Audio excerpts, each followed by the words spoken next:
Hey guys, welcome to the stream. It's been a long time coming. I have a number of things here. Let's see if you guys can see this. I think it's out of focus. Got these 5 disposable cameras. Quappa, welcome. Everybody, welcome. We got Andy, my co-host, here on the call. No, I'm not. I'm not on the call. And we got these 5 disposables. I don't know if you guys can read these, but we got disposables from Steven, Koha, Lala Bob, Anna or Cabal Bros, and Tim Keyless. And these, I've had these in my possession for a long time now, and I think it's time that we develop some of these cameras. So there's a few things we can do. I guess one of the first things we ought to do is figure out how to get the film out of here. So, don't do it. Huh? Don't do it. Don't do it?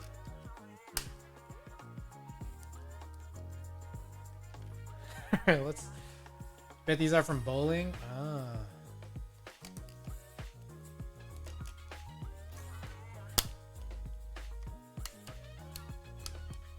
I feel like I'm gonna hurt myself trying to open this. Yeah, this is actually recyclable.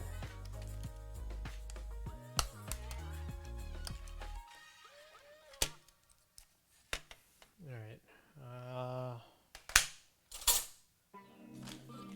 Is that a clip? Push down? Is it push down? I think it might be pry off. There we go.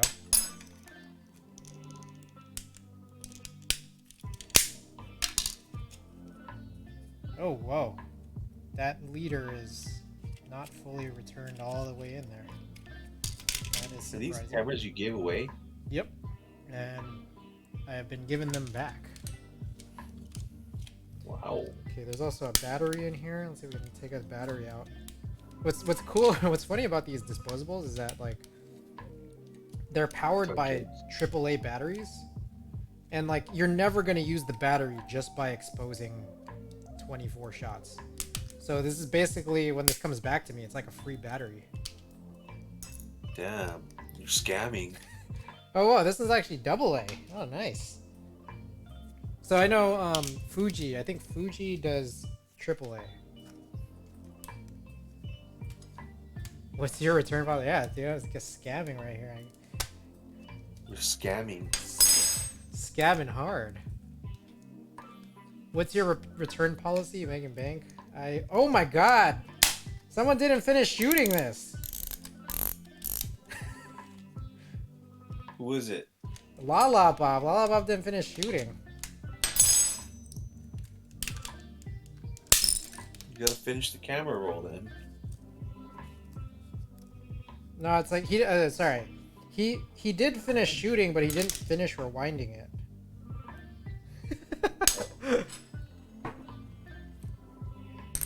Alright, so the first one I opened, this is Steven. Let's match the backs. Steven, Lala, I think. I don't know if I've already mixed these up.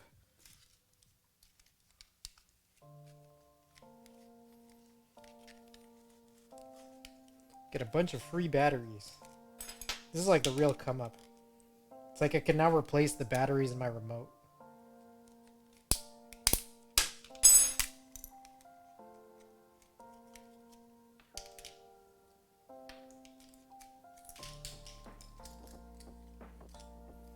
Alright, let's just make sure that all of these are rewound. This one is. This one is. This one is weird because this won't stop. So I'm guessing this. Okay, this is Tim's. Let's try out Tim's.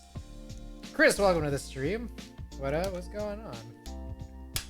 Doing a little film development today. Cracking these guys open. Finding out that these are recyclable.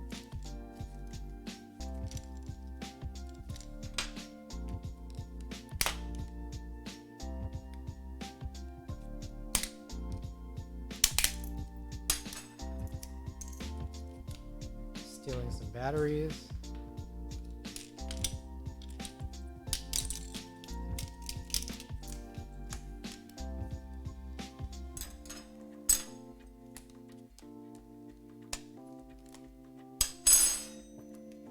Oh my god, really?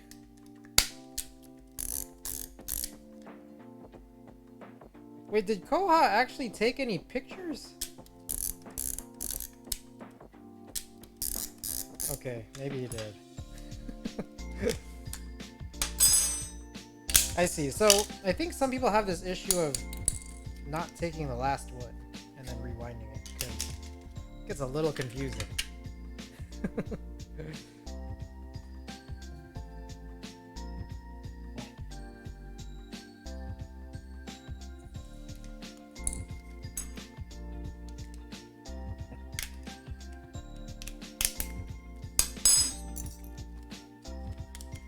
Here's our 4th battery.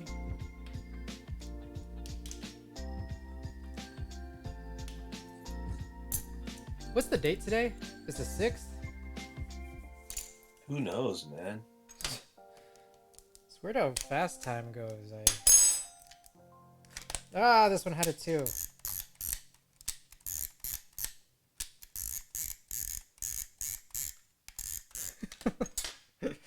I keep failing to check.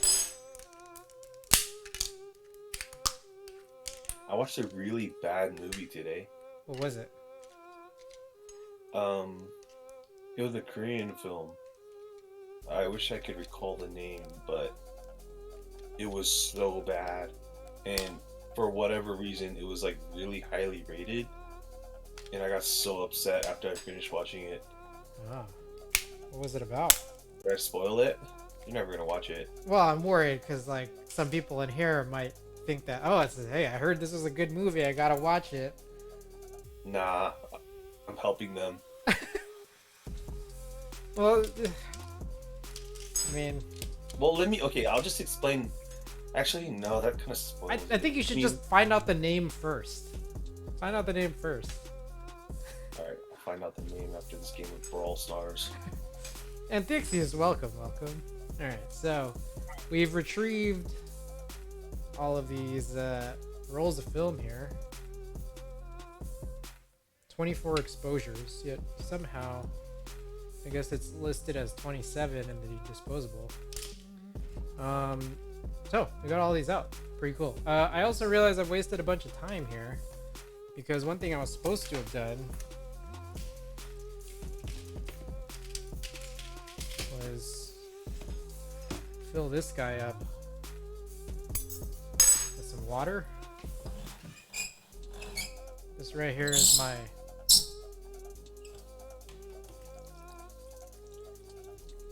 film development bucket with the sous vide that makes sure the temperatures or the chemicals are up to temperature.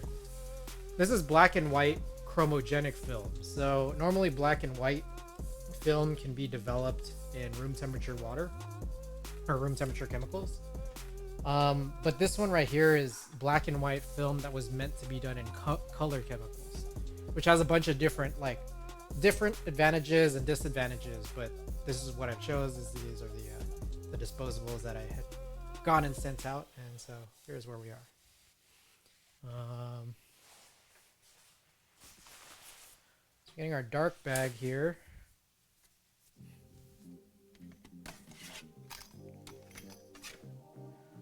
Grabbing a few of these things.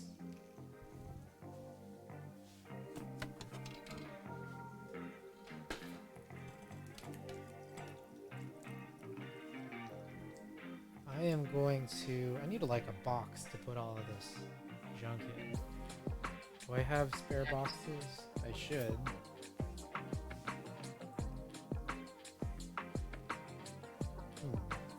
Maybe a bag? I guess it's just recyclable. Alright. Figure it out? Found out the movie name. What is it? It's called Shark the Beginning. Alright. So can I spoil this movie? Steven, welcome. Oh, I realized, yeah, there's 2 packages to be opened, but Anyone in here not want the movie? What was it called? Shark the what? Shark the Beginning. Shark the Beginning. Steven. Steven, I know you're really into Korean media. If you don't want Shark the Beginning to be spoiled, please put your volume on mute for like the next. How long will this take, Andy? 1 hour. No, I'm just kidding. Like 2 minutes. 2 minutes. All right. Everyone, if you don't want the movie Shark the Beginning spoiled, which is a Korean film, please put yourself on mute from now until 9:01 p.m. All right. So, the movie starts off. This guy, he's like really like athletic. He's like a fighter, UFC type boxer guy, right? Right? He looks fairly young. Okay. He's like coming home to see his family to celebrate like a birthday or something. He comes home and he's like, like no one's like welcoming him. He's like, oh, sorry, stop joking around. And then he finds out some dude's like murdered his family. And he's like, what the hell? What's going on? And then I guess those murderers were lurking around and they tried to kill him too. But then obviously this guy's like a fighter, so he like fought him off and he like kills him in like, because he's like obviously self-defense, and also because he's angry that these guys killed his fam, so he just like murdered them like by just like punching the shit out of them. Okay. Punched to death, of course. Stories moves on. He goes to prison, obviously, like juvie or whatever, and he meets like a bunch of other like bad kids or whatever, and this other like super dorky kid who gets like bullied all the time. Like he goes to juvie too because he stabbed some kid in the eye with a pen who was bullying him. Like he finally like snapped and he like he got in trouble for it. So the movie is basically about like this strong guy who meets this like dorky kid, and they like become friends, and they start training. He starts training him to become like strong so he can defend himself or whatever. It's like all this stuff happens, whatever. End of movie happens. Like it doesn't matter what happens at the end. It's like so stupid. But then you never find out why that family got murdered in the beginning. Like they never explain it, and I was so upset at that. Like, how do you not explain that? Okay, Andy, it's officially 9:01. That's your time. All right. Everyone out there, you can unmute now. You can unmute. Like maybe I missed a really important part of the movie, but I highly doubt it. I'm just like, how do you not explain that? Well, I'm gonna Wikipedia it now. Maybe I missed it, but I was like, that's so dumb. Jess, by the way, welcome. Jess actually muted. Jess said that she was gonna mute this because she didn't want this spoiled. So, there you go. Someone was actually watching it. There you go. Okay.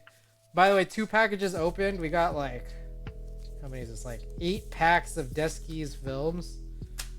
We got I think this is a 70 pack of Panda Switches. And Black Silks. So that's package number 1. And I will safely put this away without showing my address here. Jess, welcome back. Yeah, we finished up. I made sure that he ended right at 9:01. But Jess, glad you could be here. Great to see you again. Alrighty. So we got this right here is a big one. These are some Switches. I've been looking for them for a couple months now. I haven't been able to find them from anyone who wasn't this one particular vendor that's selling them for very, very, very expensive. But the vendor was running a promo, Black Friday promo, so I was like, okay, this is my chance to maybe just get it semi-cheap. So Anthixia says, yes, I understand the movie now. All right, so these, for anyone out there who's here because of keyboards, these are Pro World switches, and I've been very interested in this for a little bit now, and I found a seller who's selling them for a lot, but I just felt like now's the time, because everyone was shopping over the last week and a half. So here it is. These are clicky switches. But let's see how they sound to me. I don't know if you guys will be able to hear it. Holy shit. These sound crazy. So I just want to show this off real quick. I have no idea how well you'll be able to see this, but these guys right here, there's no like front slot for LEDs because they've replaced it with a click leaf a la Alps switches. And these sound nuts. I don't know if you guys could hear this in my mic.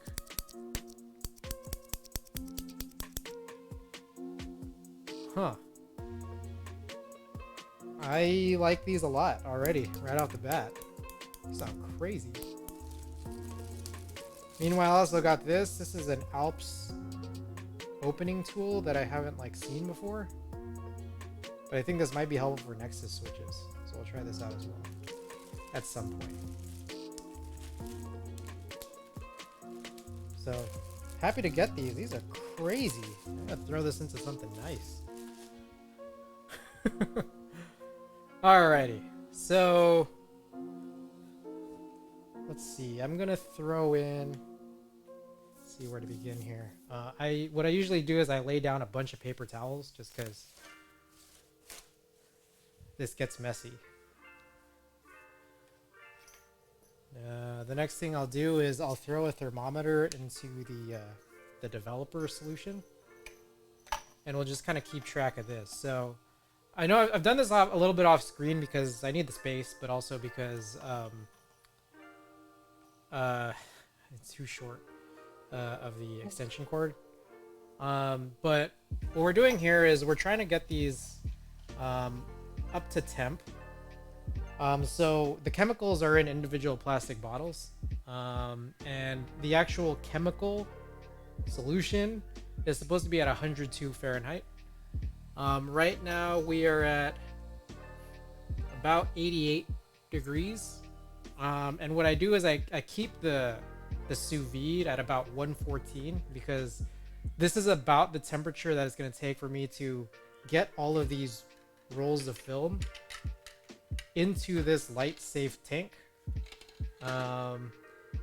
in time for the actual chemicals inside the bottles to hit 102. But truthfully, I'm probably going to be a little slow, so let's see what we get. So we have this dark bag, and I need to grab a few more things. Let me see where I can find them. We need a pair of scissors, and we need a bottle cap opener. And also a pair of gloves.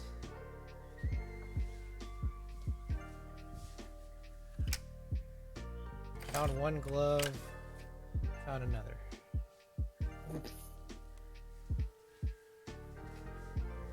Andy, you still playing Brawl Stars? Nah, I'm just TikTok? I'm actually on Yelp. Oh, that's different. Well, I was on TikTok and someone posted a video about how there's this Michelin recognized Chinese spot near me, so I was intrigued, so I Yelped it to see more, bookmarked it, I see. But looking at the photos, it looks mid. Like, it doesn't look like Michelin-esque food. I don't know. Alright. So, continuing along. Take this lid off. What this is this top right here is where you pour in the chemicals, but again, it's completely light safe. The liquid can go through, but the light won't. We open this up and it exposes a very long mechanism here. Reels individually for threading on the photo film. And we just need to get all of the film from inside these guys right here into each one of these. And what I like to do is do them one at a time. Reason being, it's just the safest this way. There's limited space in this dark bag. On top of that, like the longer you're in there, the more of a chance that I have to start perspiring, which makes it harder to reel these things on. We're gonna do it one at a time. We'll just keep track. So we'll go in left to right order. So it'll be Tim, then Lala, then Steven, then Koha, then Anna. That's gonna be it from bottom to top. So we'll go in that direction. We can start looking once we get there. So I throw in.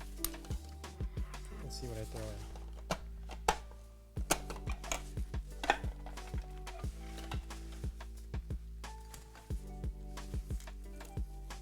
I throw in the tank with the light safe top. I throw in the reel, one roll of film, the scissors, and the bottle cap opener, and the roll of film, if I said that already. So the idea here is, in the dark, completely blind, I won't be able to see it. What I'm supposed to do is I take this roll of film, just like this. What I'm going to do is I'm going to pry off, like I'm using one of these. This is like a cheap Safeway bottle cap opener, which has a whole history of its own. And I take the bottle cap opener. It's also a corkscrew.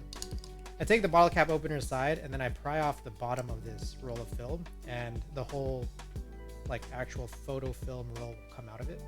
And that's how I start to do this with it. I'll thread it on starting from right here, this edge of this, like this slot of this reel, and then I just start ratcheting it on. And I have to do that all blind. I won't be able to see it.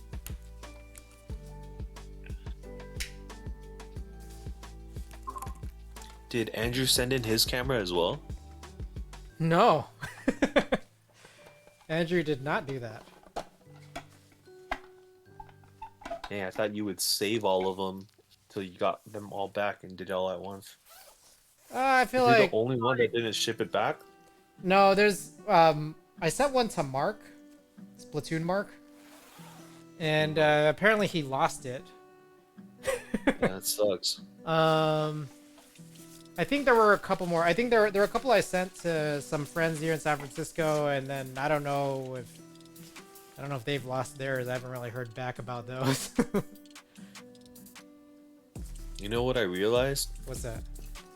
When you shoot film, because they're more like precious, you have limited shots, you're more picky about what you take photos of. And I feel like you think, oh, I'm gonna just like use this when I go do something cool. But how often do people do stuff that's cool? Like for me, it's like very rare. So Yeah. that's why I never take photos. I totally understand, and that's why like when I think about doing a project like this where I'm sending out these disposables, like I think there's a reality that like, hey, this might not come back for a very, very long time, and I'm aware of that. I know Andrew was taking photos at work Ah, at one point. I think he's like, oh man, I just gotta like start taking photos. So he started taking random stuff at work. I see. So maybe you'll see me in the future. Well, see, I actually did reach out to a few. Is someone texting me or is someone texting you? Me? No one texts me other than Amazon shipping notifications. Who is texting? Anyways, I just reached out to a couple more people who I can feel like a folded edge, so I'm gonna cut this off. I reached out to a couple more people, so I'm gonna be sending more out soon, and I think I'll still continue sending out more and more. If anyone who's in here is interested in this project as well, just let me know. I'll try to hook you up when I can.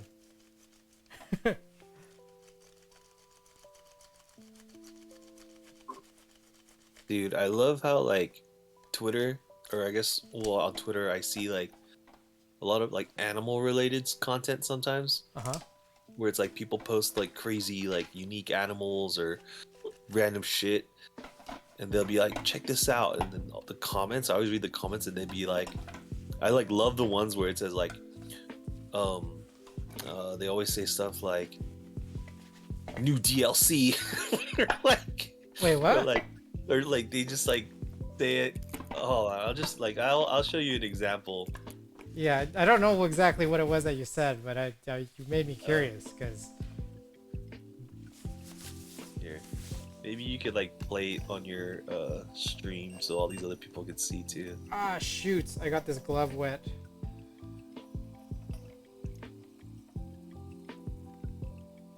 All right, I need a glove. Damn. Yeah, I can't be doing this with wet gloves. All right. Luckily, I only got one of them wet.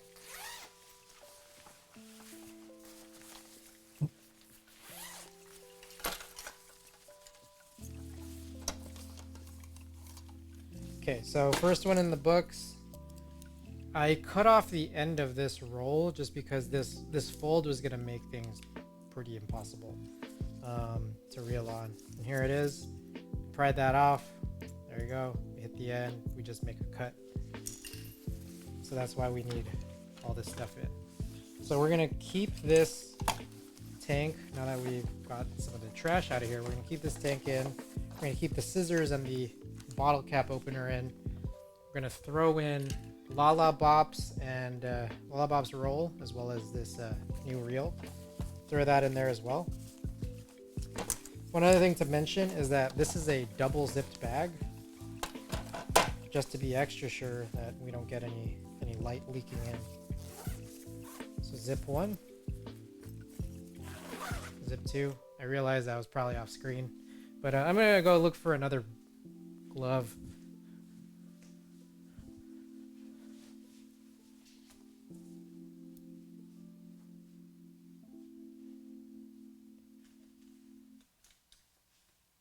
Okay, also I realized those texting sounds were me.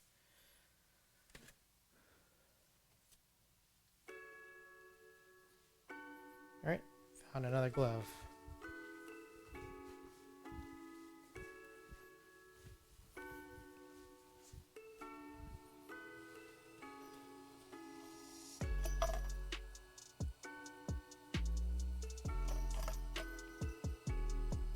We're just approaching 100 degrees, so I'm going to turn this temp down to like, say 112.5.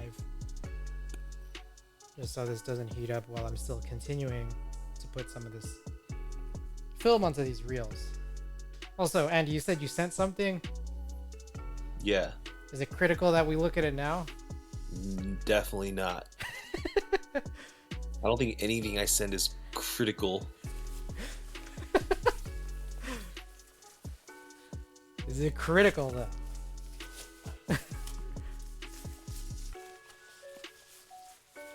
No, I mean, I can admit it's super cool, but like, I feel like what you're doing is way more important. With like, anytime you got gloves on, that's when you know you're like doing something important. When I used to work at the restaurant, I'd just be in the kitchen, just like hanging out. But then I put on gloves to make it seem like, oh no, I'm about to do something. I'm about to cut something. No, like, but I wouldn't really be doing anything. That was the go-to move. Makes sense.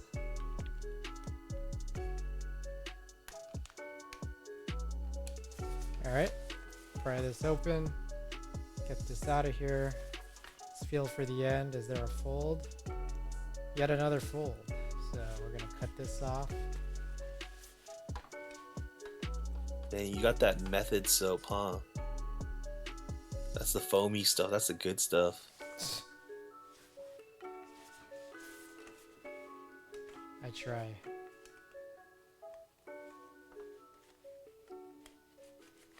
All right. We loaded it in, ratcheting it now until it's fully loaded.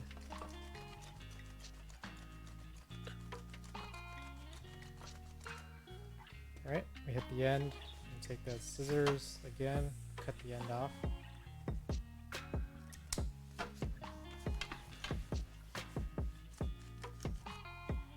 All right, we're gonna open the tank back up. I'm gonna throw this in. This is Lala's. It should be Lala's roll if I didn't scramble up all these rolls here. This may sound like a dumb statement, but there's no such thing as like a clear bag that could block light.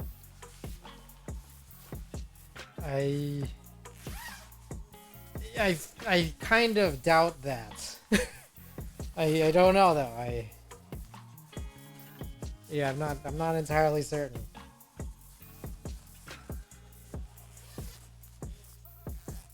I don't know if that's possible. All right. Here's all this stuff. More trash. Is that a fidget spinner? Oh no, it's just, what is that? The thing I just pulled out of the bag? Fidget spinners will make a comeback. It'll be like a couple years, I say.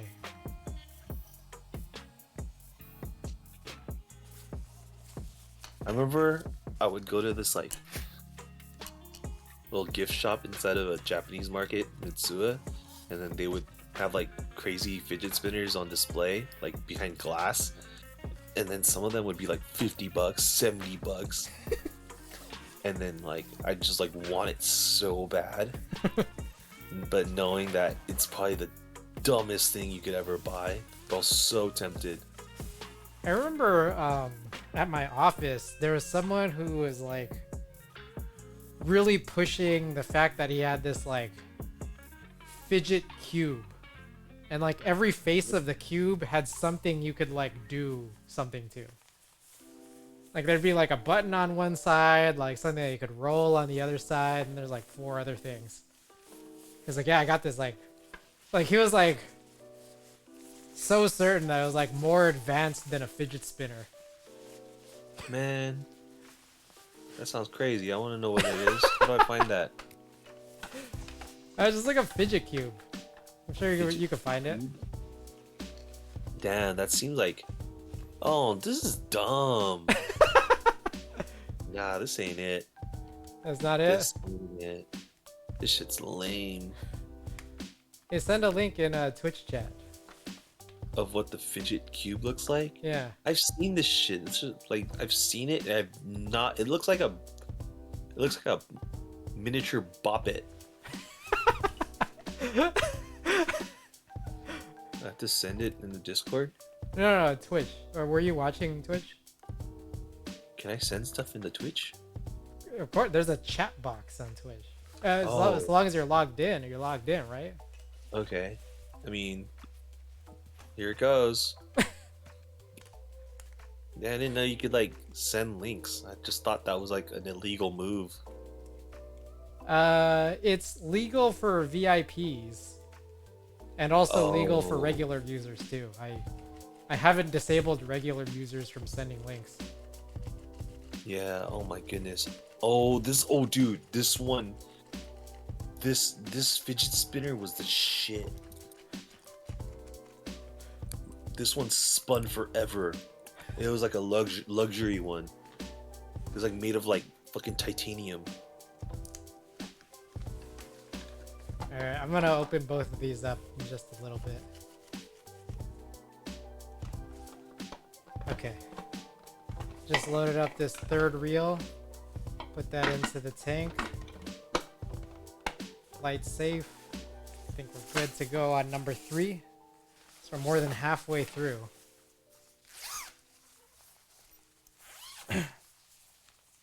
By the way, just FYI guys, this is probably gonna be a short stream.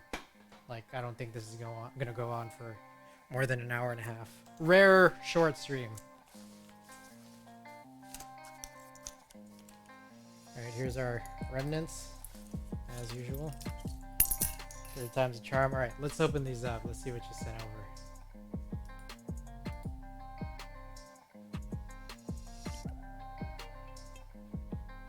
Let me also...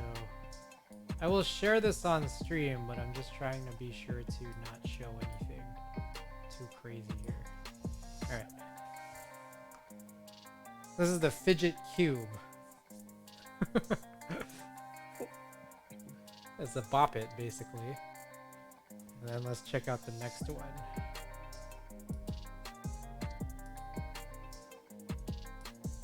Whoa, that looks crazy. You never seen that one? I have not. Dude, when people pulled that one out, you knew that they were fucking cool for sure. Like, Huh. Did not know that. You should sell merch and then put your Twitch link on the fidget spinners. Why would people? Is there still a market for fidget spinners? You're gonna be the one to bring them back. I'm gonna bring back fidget spinners, guys. Alright, where did the bottle opener go? Seem to have misplaced that.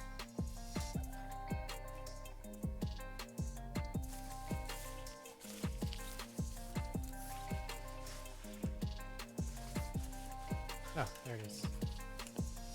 Alright, I got scissors, reel, bottle opener, Koha's roll of film. I'm gonna throw this guy in as well. Tank goes right back in. Zip this up. Let's take a look here at the temperature of the chemicals while we looking through. So this is about, that's about at temp. So I'm gonna turn that down to 108. I haven't put it at 107.5 actually, just to like see if this will go down a little bit more. I think it's just slightly over 102. I also realize this is still open, isn't it?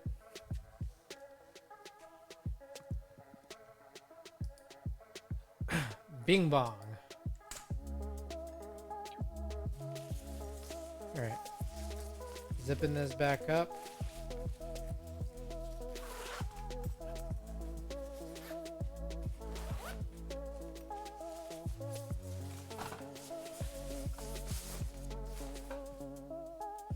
Flip that around.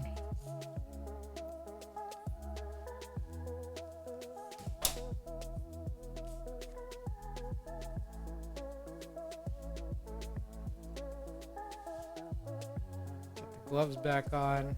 I got 2 more to go, guys.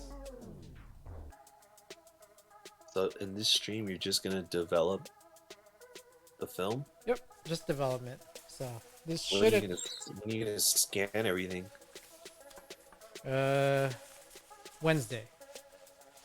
Oh shit! Yeah, Tuesdays are Splatoon days. Oh, you got a schedule, eh? Yep. Yeah, for anyone who doesn't know, I typically play Splatoon on Tuesdays when I'm available on Tuesdays. With my team, CST, the California Splatoon team. Oh man, every time I hear that, it's so stupid. I mean, really cool. Yeah. Man, you know how I bought tickets to that freaking Kanye Drake thing? Yeah. Like, I got finessed. I guess Ticketmaster, like, they adjust, like, the prices of tickets fluctuate. Yeah. So like while like you buy the tickets, like prices can go up by like demand, I guess, right? I see. So I paid like 2 something for my ticket, and I checked right now for the same exact section, tickets are going for like $80. Oh man. And I'm just like, dude, fuck Ticketmaster. You know what's really interesting is that this exact thing that you just explained, I remember learning this in high school econ. Or was it high school econ? It was either high school econ or it was my senior year of college math.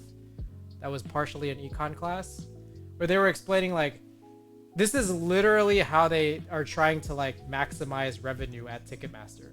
Like, you know how much someone's willing to pay, and then you make adjustments so that you can fill out the rest of the seats. And like, it's just interesting to hear from you that like Ticketmaster's actually putting it into practice, because it sounds exactly like something that would actually in real life piss everyone off. Yeah, I'm fucking triggered, bro. Literally going for under, like they're going for like $50. Wavy Taco, welcome back to the stream. Been doing well. Yeah, I should have just like I had a feeling like for whatever reason that it would just sell out, and then resell would be crazy, but it's just like the complete opposite. Yeah, no, it sounds like something that like would sell out. Yeah, it's weird because like fucking Drake and Kanye are two of the biggest artists like in the world, and all of a sudden they like made up and like are having a concert together. Like I thought people would lose their shit. I guess for the most part, no one like cares. I guess there's so many tickets available. It didn't sell out at all. Like I don't know. I also feel like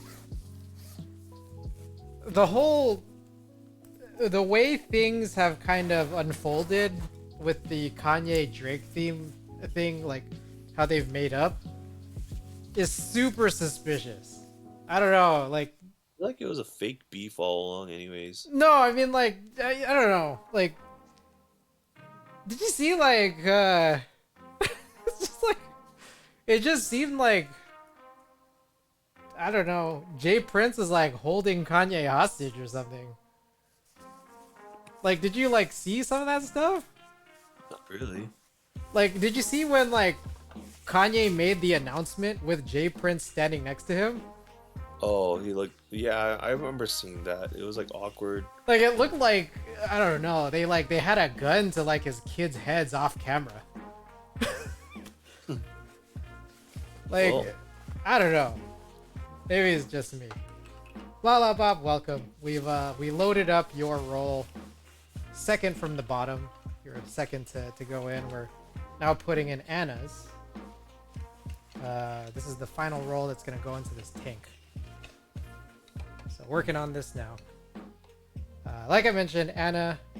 So every Tuesday, or supposed to be every Tuesday, me, Anna, as well as Alex and Mark, we stream on Anna's channel, Cabal Bros. That's our weekly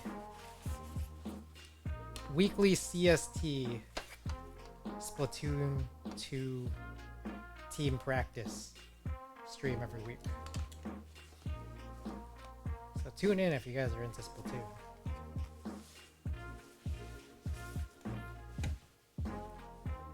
So we're doing some development tonight, and then we'll come back with scans on Wednesday night.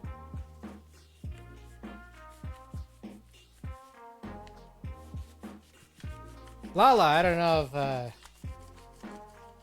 I guess you might not have seen this earlier, but we opened up this package a little bit earlier for some, what I understand are very, very rare, very, very expensive Switches. They sound nuts. I gotta tell you, they sound nuts.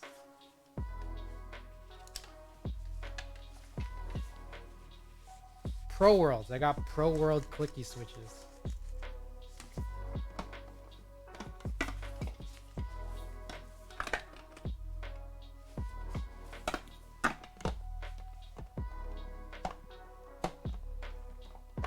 Okay, I think that's just about it. Tank is now full. Everything is sealed. Put those gloves away. Also, I'm not crazy, but my my face cam is a lot more saturated than my overhead cam. Never heard of them. I'm assuming they're vintage. So my understanding is like, yeah, they're like vintage in a way. Like basically, they must have been in existence before the Cherry patent expired on the MX Switch. And it's funny because you could find like old Geek Hack threads and stuff on Pro Worlds, and then people be like, hey, what are these like? What are these bootleg MX switches that are kind of like Alp switches? Then now it's like everyone's trying to get everything like in 2020 through 2021.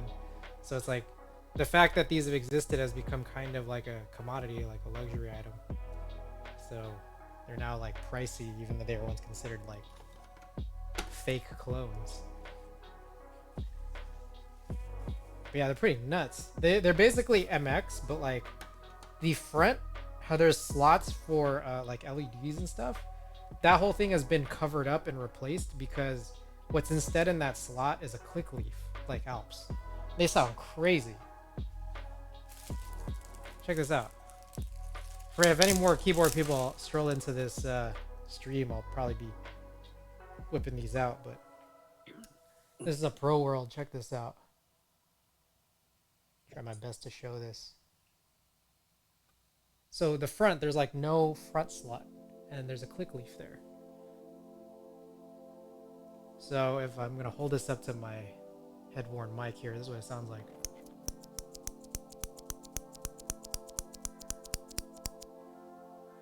I don't know if you can hear that, but if you want a comparison to some cherry blue switches, for example, let's see if I could find some. I don't know if I could just find cherry blues.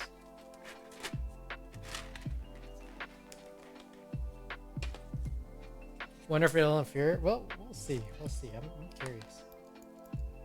Okay, this is this is like worse than a cherry blue. This is a cherry blue stem in a kale housing. So this is the cherry blue in kale housing, and this is the Pro World.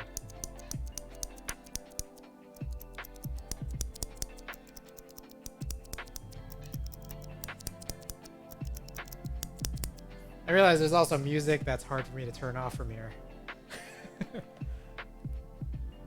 But there you have it.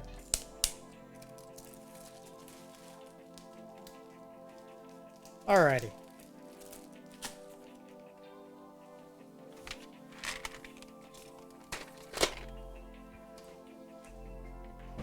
Okay, let's check this out. We have our developer at just about 102. I think it might have gone down a little bit since earlier. So we're gonna throw this right here. I feel like I should get rid of my face cam, because it's kind of gonna get a little bit in the way of all this. I'm gonna grab some water.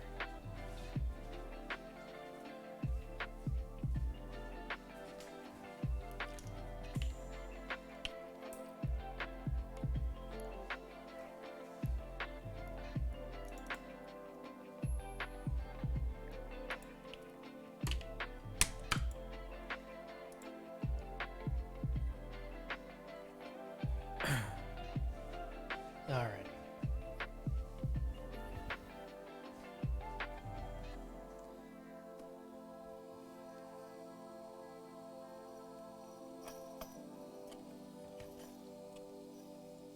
So I think what has happened is this went down a little bit in temperature since I was like trying to make it not go over. So we'll just we'll wait just a tiny bit.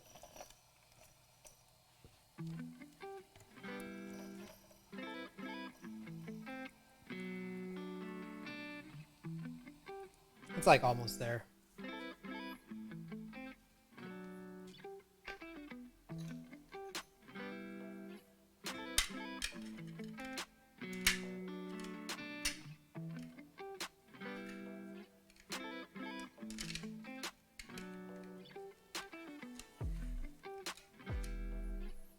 Alrighty. Should be good now, in all honesty.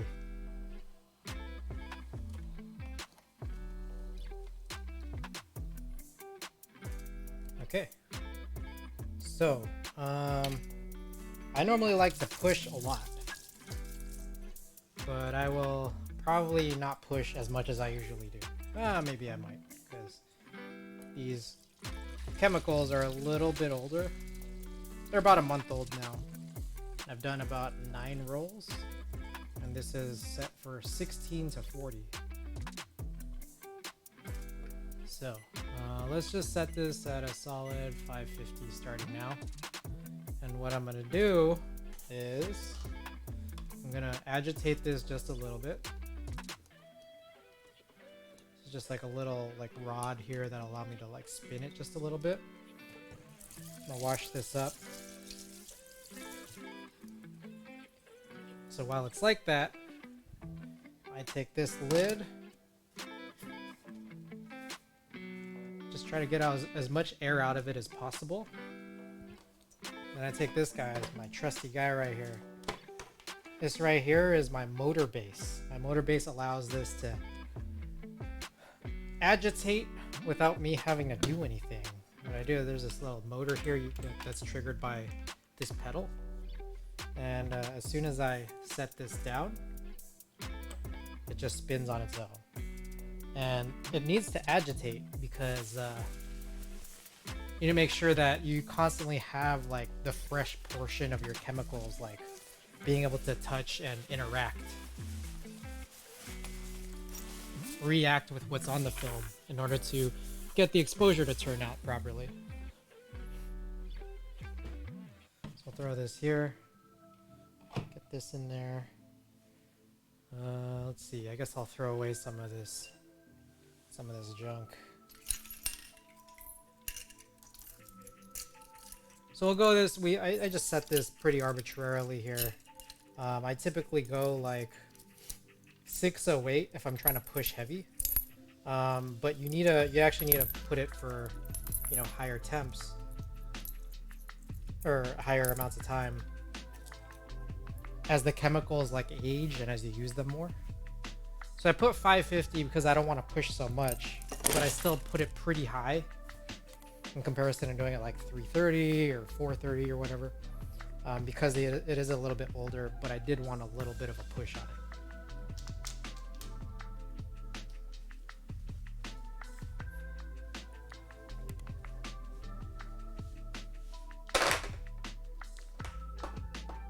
So that'll just spin for a little bit, and I'm just gonna like clean up a little.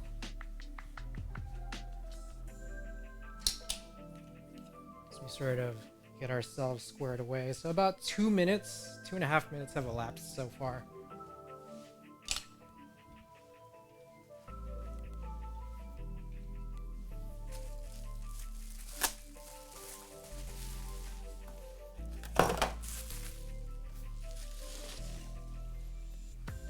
Alright, what I'm going to do then, at this point now, is I'm going to take this and just like spin this over. And the reason for this is because maybe we want a little bit better of an evenness. Just by doing it the other way around. Like, who knows if there are any kind of like artifacts in the water or in the chemicals. Just want to get it a little spun up in the other direction.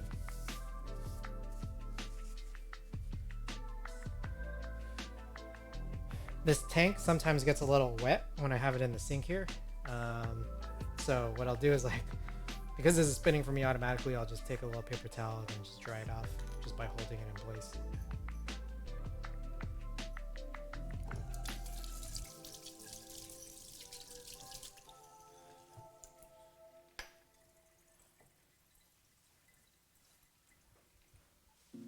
All right, so that's continuing to run. Continuing to look through what I have here. This right here, just so you guys can see, is a little box I have full of binder clips. I have a rack in the bathroom that holds my film, but I need some binder clips in order to weigh the bottom of the rolls down so that they can, the roll will actually like dry flat instead of being kind of like curled up. I'm just getting that out for prep. So we got about 1.5 minutes left here. I could end a little early if I wanted to, but maybe I'll just keep it for this amount, just knowing that like these are kind of like a month old and 9 rolls in. Meanwhile, I'm gonna go mark this up. I have this on a whiteboard, my 9 tally here. So I'll just increase this to 14.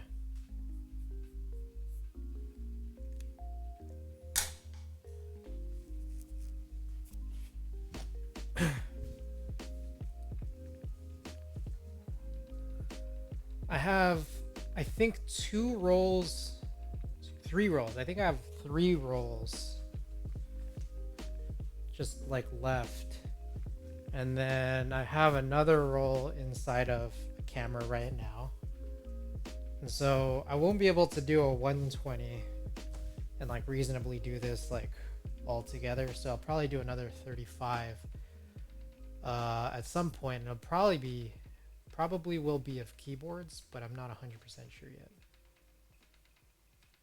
could finish the one I have right there with keyboards. I'll think about it.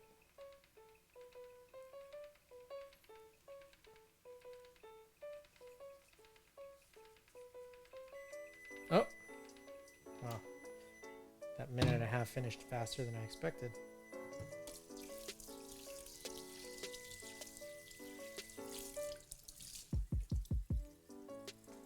Alright, so what we do is we just pour this back into here. I'm a little surprised. So this is, you can see this yellow, it kind of looks like pea. I'm surprised this isn't like a stronger color. But I guess we are only like 14 in. Alright, so next we just go straight into this Blix. It's a bleach and fixer mix. I'll move this out of the way here, put that together. This right here is like a pretty gnarly color here. It's really dark.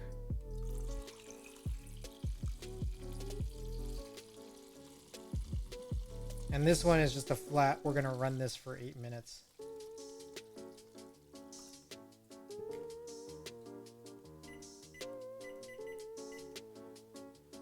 So we'll agitate it a little bit as we did from before. And this basically, like, as I understand, will just kind of like kill the developer that's on there. So we didn't even need to like rinse off the developer or anything, because this is just here and already just gonna kill it. So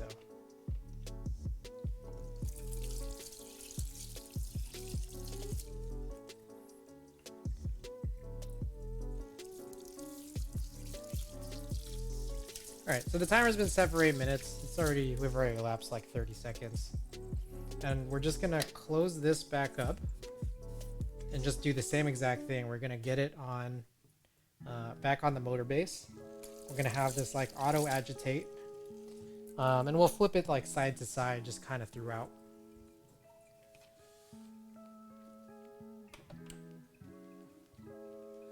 In the meantime, what we can do here is clean this guy out.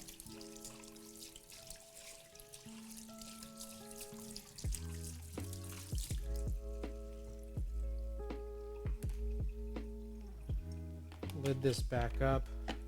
And for that matter, we can dump out all this water, which is admittedly, as you can see, like a pretty wasteful, it's a pretty wasteful process. There's no denying that.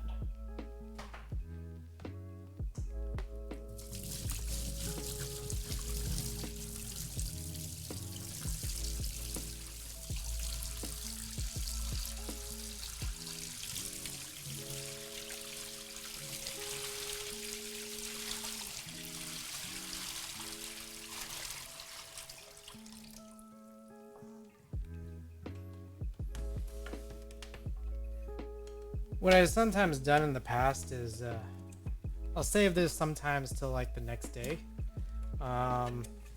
If I'm gonna like be continuing to develop film, but I know I'm not, I don't think I'm going to, probably until like next week at the earliest. So having all this water just kind of entails then like, well, my apartment's just gonna get a little more humid. I'm gonna watch this like slowly evaporate.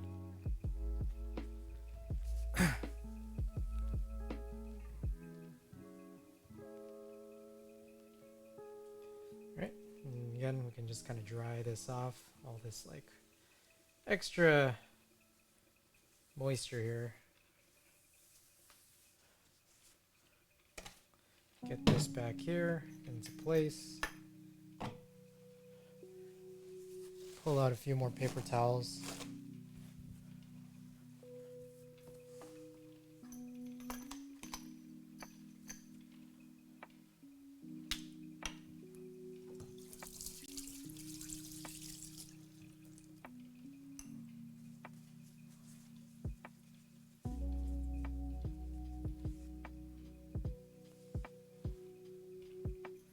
So what's nice is that these are 24 rolls. So what we can do is after we finish everything, we'll try to like hover these over light just to kind of see if we can get a little tiny glimpse of what has happened on each roll just before we do our scanning on Wednesday. Alright, let's flip this. It's been about almost half the time. Time for a little flip.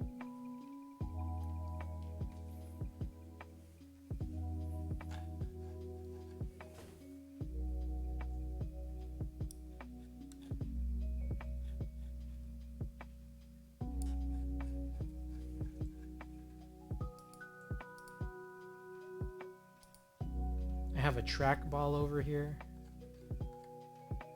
Just off to the side because I just don't want to get it wet. But at least I can like control stuff while I'm here at the station. It's a wireless trackball, so. One thing we're gonna need to do to sort of prep as we proceed here for the next step is, next comes this rinse. You just got to do a rinse, and the rinse sometimes, like, I feel like I'm just not tight enough with it sometimes, or it's like the way I handle it is not great. The rinse has to be between 75 and 105 Fahrenheit. So what I'll do sometimes is try to prep this to be like still like a similar temperature as what we might have had from before. But I feel like that might not be necessary at this stage. I feel like that I've been doing that for so long, and sometimes I actually turn the heat up, which is kind of bad. But with this final rinse, it's that we just need to get it to be in the right range. And so I'll prep the water just a little bit before we like fully get to this point. We have about 2.5 minutes left.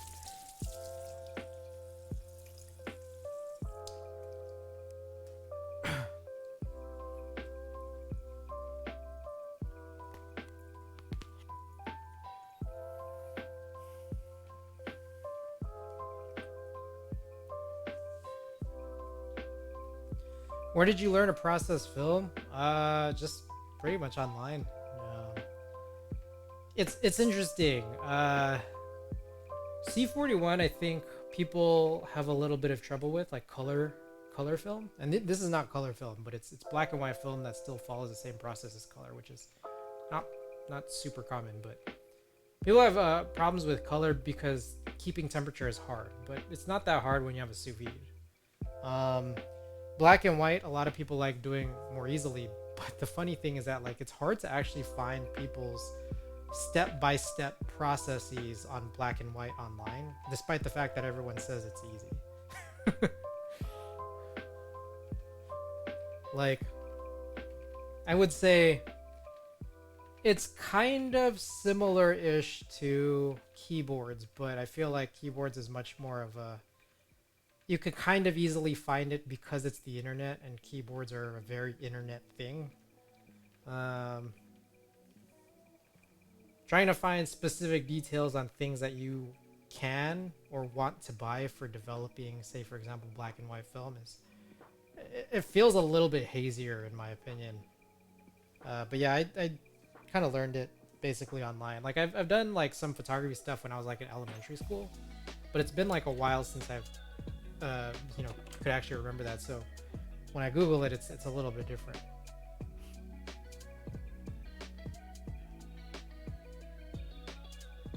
It's a little different than how I remembered. A little different from. Does B&H sell these this equipment? Yes. Well, the motor base, no. The motor. This is like take a look at this. It's cool that we just finished agitating here. Still about 30 seconds left. This is a pretty vintage thing. You could just tell, like, even right here, like everything's kind of like fading away. The bottom as well. I don't know necessarily why there aren't just like more like motor bases like available like commonly to buy, because this is like a useful thing, but it's just not really out there. But all the rest of the stuff, I mean, chemicals, B&H sells, but only if you're in the New York area. So you'll kind of have to source your chemicals from other joints, really. So there's a couple of like niche sites that are willing to sell them.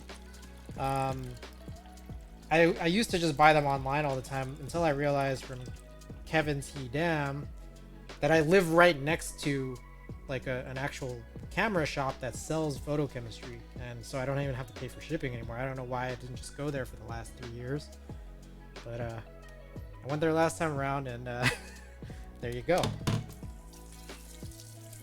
Alright, so I'm just gonna now check the temp on this like running water.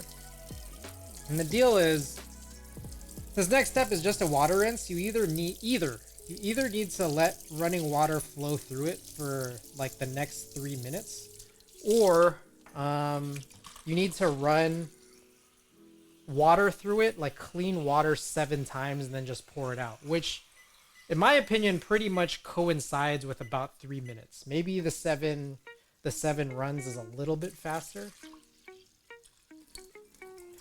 but we'll see. Also, we're pretty safe on light by this point, so like we can take off this like pouring lid here just about now if we wanted to. So we'll just go ahead and do that. Love how you use the microwave's timer feature. Yeah, it's just like it's there. Like I don't need to use my phone for this.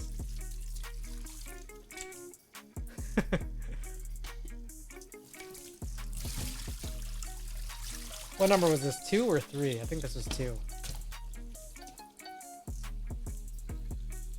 And so also it's just running water, so what I can do is like, while it's taking a little soak for a couple seconds, I can clean off some of this other stuff. Soak that just a bit. Alright, it's getting a little warm, so I'm just gonna turn this down.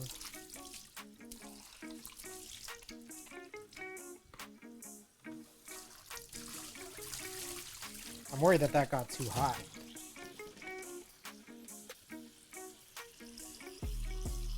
Alright. Bottle this up.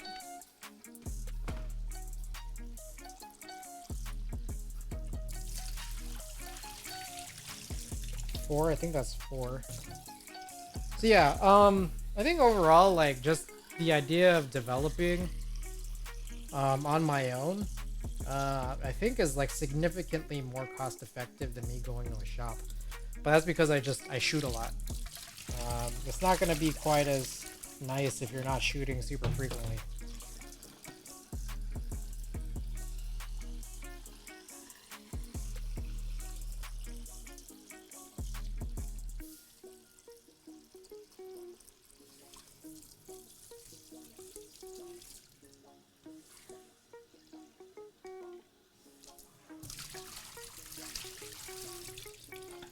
I think that's 6. Ever plan to upgrade? Upgrade my system? I would say probably not, given like my space, my amount of space I have. There are... Yeah, I mean, one thing about this, like, I guess you're asking what can I upgrade? There are these like giant Jabo machines, which like just make some of this stuff even easier than what I've shown. Like I think that the fact that I have a motor base is like really, really quite nice. But there's like a whole bigger system that like it's gonna take like up the, you know, most of my kitchen sink space if I decide to go in that direction. Meanwhile, scans. I could definitely upgrade scans, but that's like another several tens of thousands of dollars. So I'm not really willing to do that. Like if I wanted to go towards like drum scanning or something, like I don't think I will do that. What else is there? The idea of upgrading so that I could provide myself or others print services, I also don't think I'll do, because I think that legitimately does require like actual dark spaces. I think that my understanding is that the chemistry there is quite a bit more toxic, and it just will require a lot more like physical goods, like the actual print paper, was it enlarging units, just a lot of stuff. So if that's what you mean by upgrade, do I ever plan to? No. Zero, welcome to the stream. All right, So we're just right here on this last step, and so yeah, this is gonna be a pretty short stream. It's a short little, less than hour and a half stream. We got through loading in these 5 rolls. We opened up a couple packages.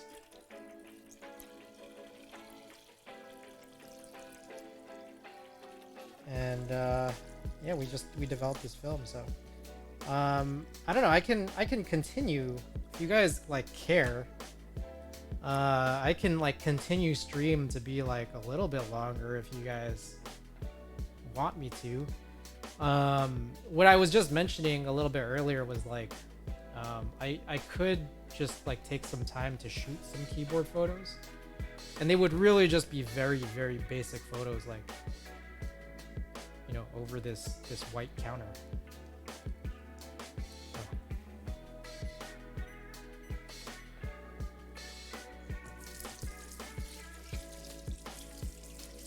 So, up to y'all. If anyone says yes, I'll do it. If not, we can look for somebody. We can look for somebody to raid. You wish to, I'd be down? Okay, okay. So what do we do? What do we have to offer here? Until that point, I'll do it. But until that point, what do we have to offer? I'm going to... I just ran this last chemical process, which is like, it's called the stabilizer. My understanding is it's probably doing more than a couple things. I think it's doing a little bit to protect the film after the fact. And one of those things specifically is it's gonna make sure that the droplets don't like, you know, like dry ugly onto the film. So this is what this last step is for. And with that said, this is done. So what's gonna happen here is I'll do a quick little sneak peek over a small light box to kind of show what has come up here. And then we're just gonna hang it out to dry in my bathroom. And luckily, again, I have this head-worn mic, so you guys can hear me as I do this. What are you doing? What? What are you doing? Oh, I just finished developing this film. These Oh shit. disposables that have been returned to me. But Oh shit. Who sent them back? let's see. Tim Keyless, Lala Bop, our boy Steven, Koha, the winner of your cool S-Pot, and Anna. Whoa. Yeah. Nice. So those were the 5. So what I'm gonna do is I'm gonna unwind these reels, and so I think that reverse order is how this is gonna come out here. So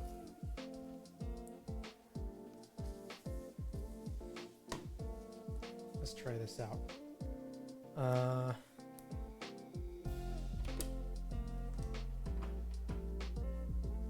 Dude, I just got back from trying to get like Christmas tree stuff. Oh, nice. Target was sold out. It was empty. There was nothing there. Wow. There's no lights. Nothing. Yeah. So like, fuck. We gotta get this somewhere else. And then someone else that was there, they said Home Depot was completely sold out too. Damn.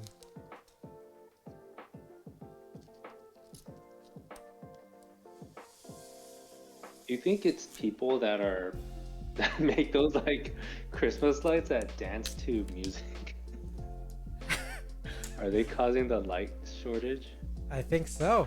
Oh, you're talking about Christmas lights or Christmas trees? Christmas lights. There's a lot of trees. I see. Yeah, it's probably all those dancing people. Yeah. The dancing lights. Zero says, haven't seen a disposable since the pandemic began. Oh. Alright, so I think this is Anna's. So some of these turned out real nice, and some of these I think are quite a bit underexposed. I think due to just not having flash. But yeah, I see Kuma, so this has to be Anna. Alex, thank you for the prime. So Dude, this is... Try that. Uh-huh. Try that Cinestill filter. The The Cinestill filter? Yeah, on Instagram, the one that where you could like put it over like a what is that square light. Send it to me. I'll try it a little bit later.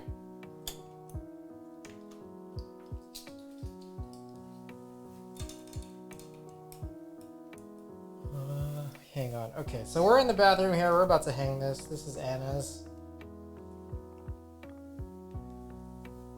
Just trying to make sure I get this right.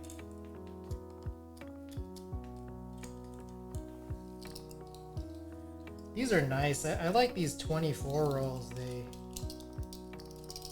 just so much easier to manage because they're not so long.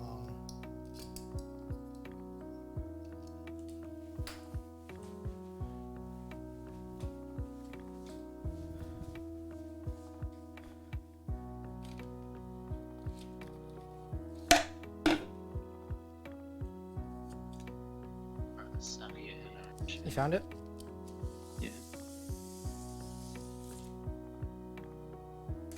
Alright, so this one should be Koha. Should be Koha's roll. Let's take a look and see. Hey, there's definitely some keyboards. There's a keyboard meetup photos. Yeah, alright, they're gonna be cool. Excited to get through these and see.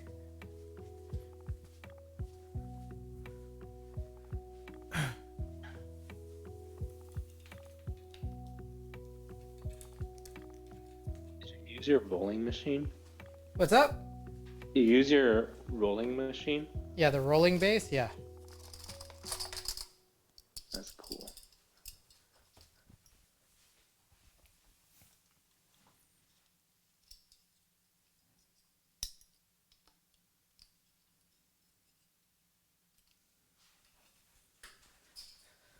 You know what contact juggling is? What was that? Do you know what contact juggling is? It's like when they have that glass sphere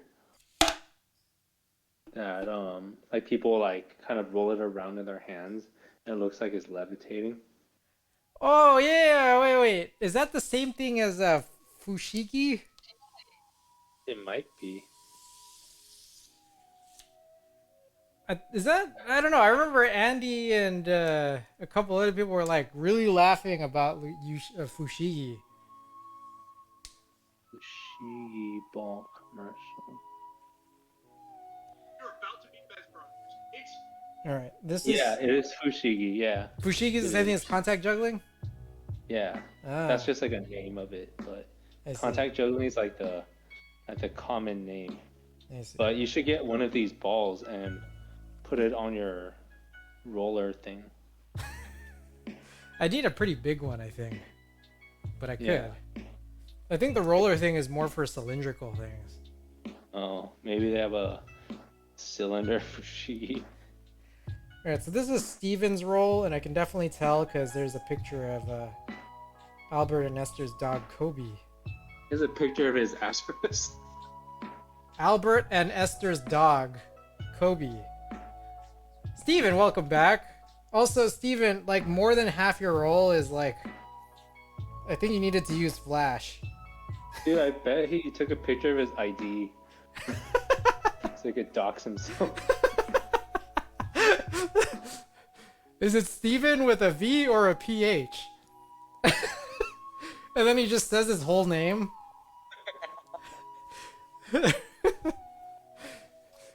Which did not answer the question at all.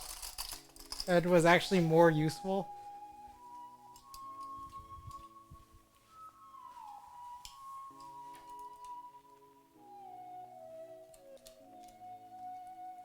Alright.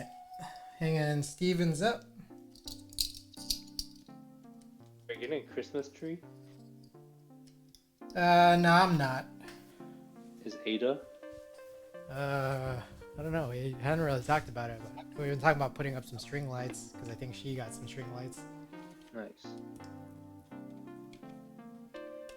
You doxed it? Wait, is that you? Wait, is that really you, Steven? Let's take a look at this. Yep, it is. Ah, you made Captain Marvel and The Last of Us Part 2.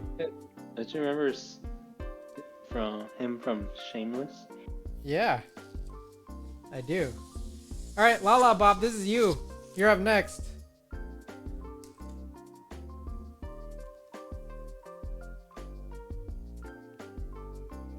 Ah, very well exposed, Lala. You did a great job.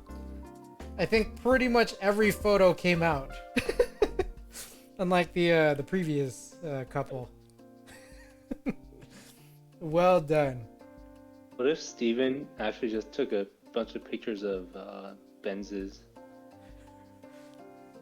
Yes, what if?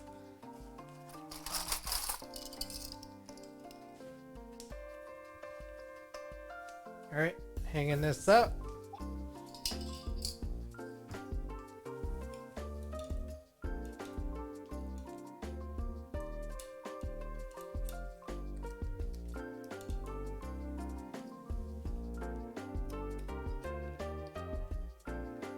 Alright, there's one left and it should belong to Tim.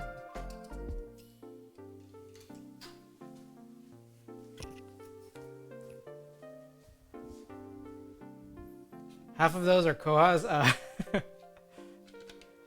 Hey, Peter Poppins, welcome. Peter, hit that build command. See what you get.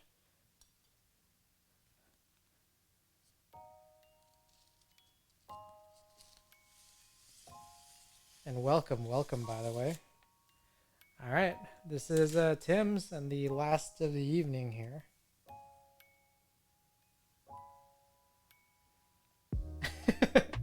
No build. Ah, interesting. Okay, so Tim's got a big stretch in the middle where he probably should have used flash. I can tell that there was a keyboard meetup in here. And it being indoor, I think he should have used some flash, but a lot of these are coming out. So this is cool and exciting. Hey, real good. Real good.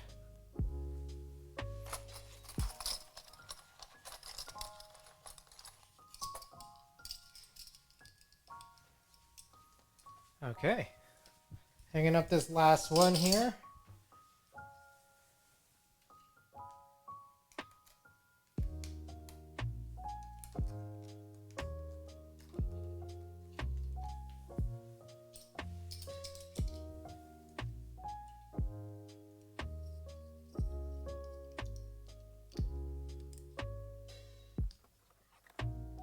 Alrighty, real good.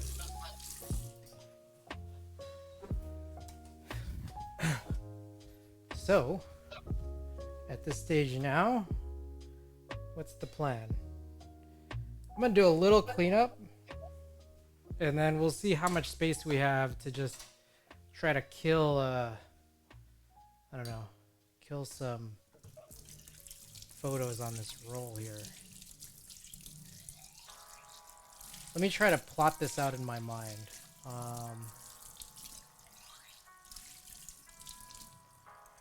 So as a heads up, shoot, damn it. I need more paper towels. I am going to be gone next weekend. I'm gonna pick up the car from my mom's. Alex, you still there? I think Alex is gone. Alex is gone.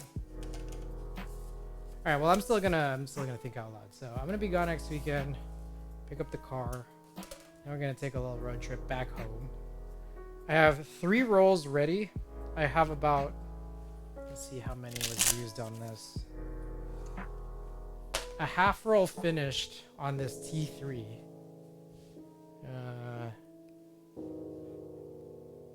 A half roll is finished on this. So what I could do is try to finish off the half and then anticipate that I might do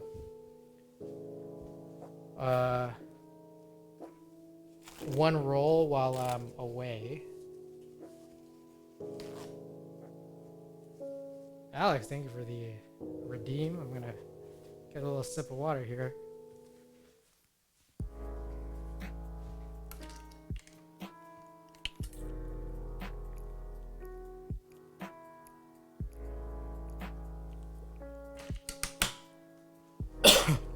That's real good. Excuse me. Okay. So, what I could do is anticipate that I'll have one roll of film done for this trip, but I may shoot more, I don't know. So the other alternative is that I completely wasted my opportunity because I poured out all this water to have finished off the remaining half roll and then another one tonight just on keyboards. I could have done that.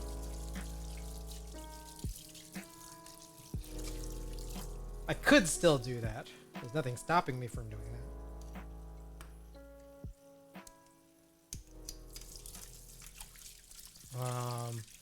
And then I just have a clean slate on how many rolls that I might shoot while I'm out there and coming back.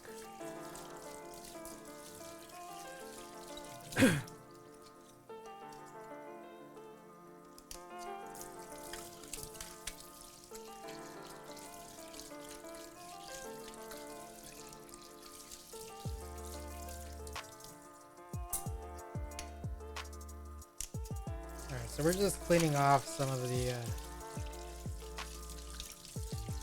stabilizer fluid from these reels.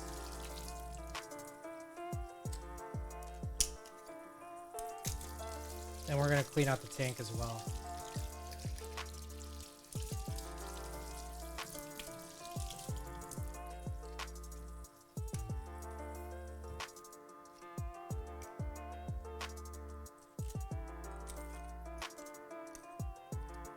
Then I made the silly move of not having shifted this around earlier.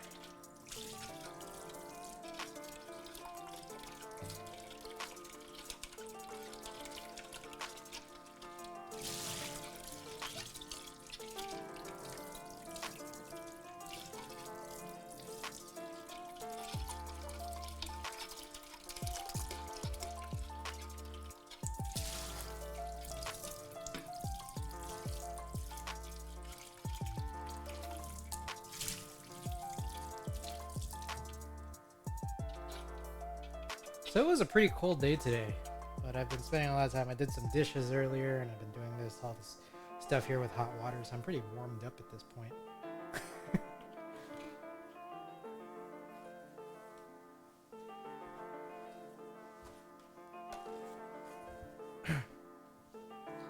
Alright, let me slowly try to shift this whole thing in another direction. I don't think that's really going to happen. This is like kind of too floppy at this point. So what I think I'll do instead is I'll come back around this way. Just kind of throw this here on the other side of the sink.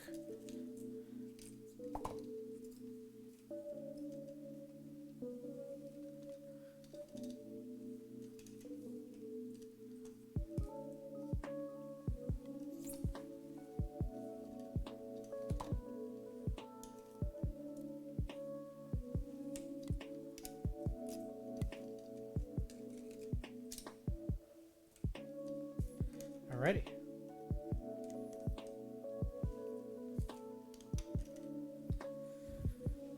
Okay, so now we have kind of enough room to take pictures we might want to take here of keyboards.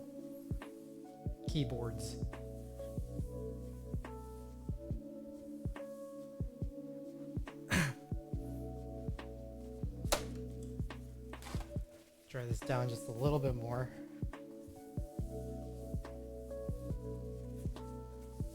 Whoa. That got a little crazy. I think this is the order that was retained. Set that right there. Alright. All cleaned up.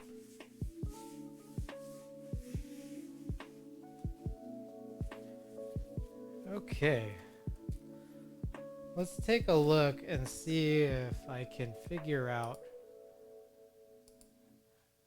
Is anybody out there? If anybody's out there, can somebody hit the collection command? This is literally how I'm doing this.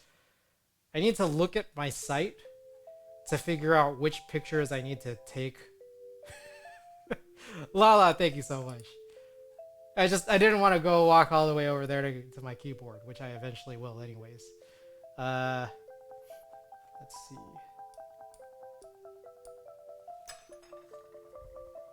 Let's do this. Okay, so I never took a picture of this J02.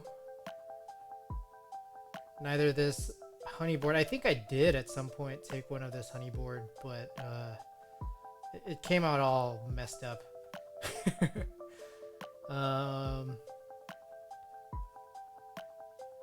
This one's a no because this is gonna change quite a bit at some point. This one we can actually shoot, but it might also change.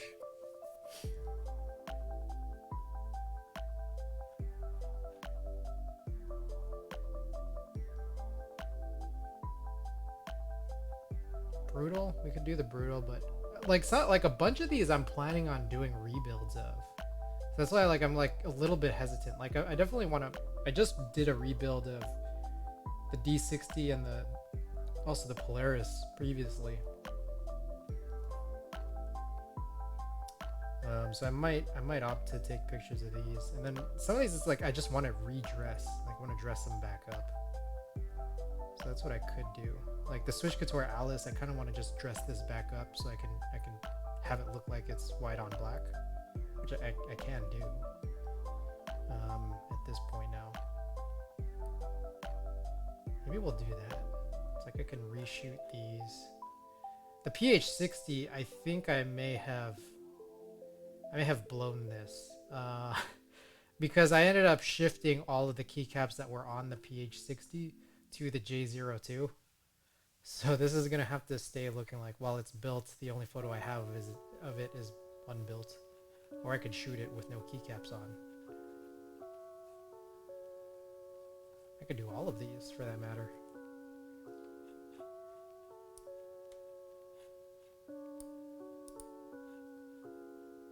Steven, thank you for also hitting that. Alrighty. I guess we'll play a little dress up then with some of these.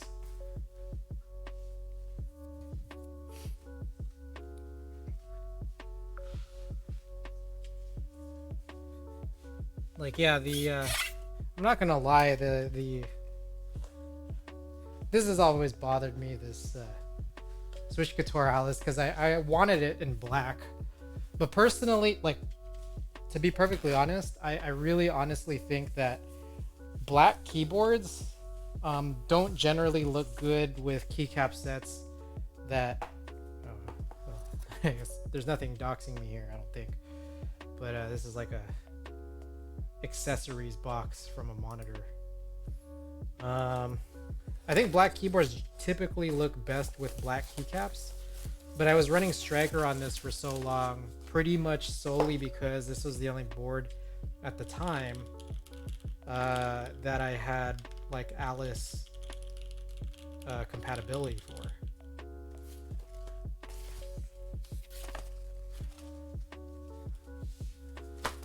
So let's do a little dress up.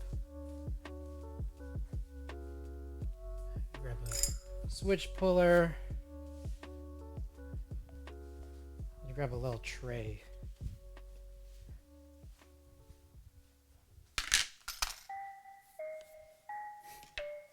Gotta think about this. What am I doing? This is gonna be a little funny because I need to be certain I have control keys.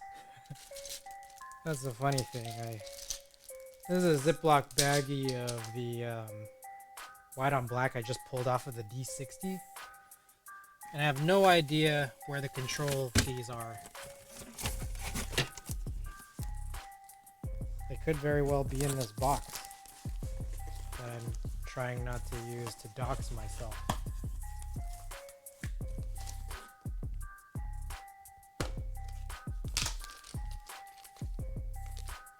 These are, so I wrote these bad probably. I actually have notes on some of these. These are alternate yellowed. It's like a yellow on black almost. Okay. Oh, maybe it's in here. I think these are 1.5s.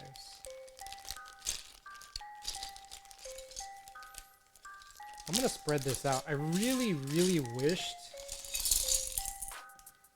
that I had bought more of these white on black mod like kits back in 2016. I feel like I made a big mistake. I also, interestingly enough, I found out that the drop white on black actually comes with it comes with two, like it comes with a backspace, a 1.5 unit backspace, and a 1.5 unit delete key. I found that, and it also comes with a stepped and a full touch control. So the only thing that is missing to double up on is a double top row, like a double top row pipe backslash key. I'm gonna switch my category to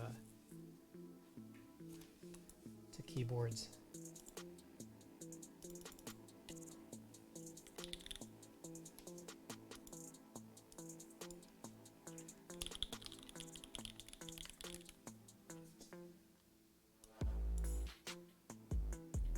Very big kit. Yeah. I also saw someone selling the originative version of white on black, which is cool because it has actual Windows keys. But it doesn't have those doubled up stuff. So that kind of sucks.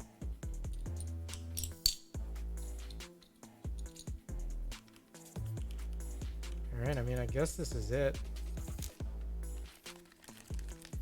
I've been meaning to like try to figure out how I can like possibly leverage, like if I were to drop money on this drop white on black, but I just don't know if it's really worth it, considering the fact that like I have like 4 white on black kits on the way over the next like year.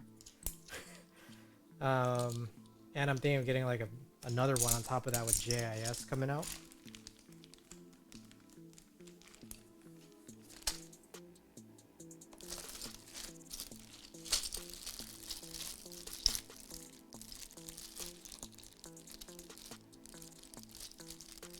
Some of these are interesting. I'm curious as to what this note says.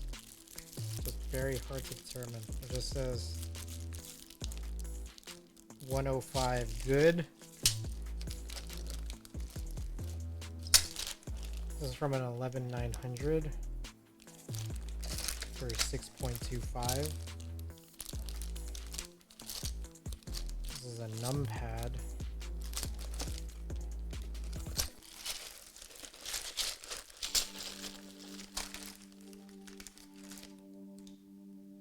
Yeah. I wish that I had more 1.5 unit stuff too.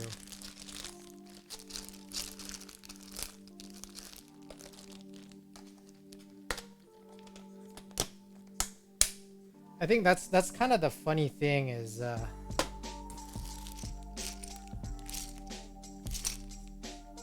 take a look and see if there's other stuff I have in here. What is this?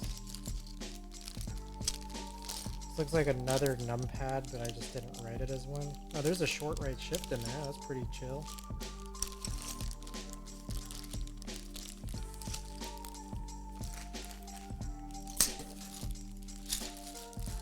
Oh, hey, guys, look at this.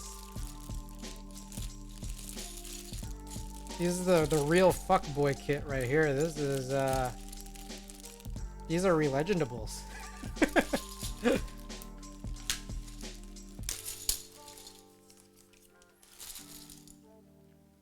All you dummies who like this.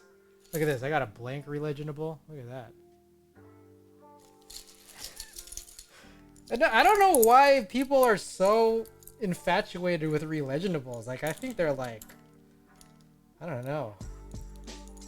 Like, I always like, whenever I saw like a keyboard, like these old G80s and G81s that had relegendables, I was like, man, that's just so like gross. Like, just get a normal board, and then it's just like everyone fawns over relegendables now. It's nuts.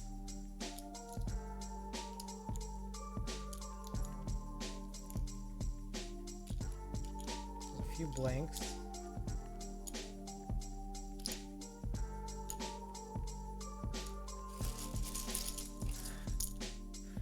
Oh, there's a help key.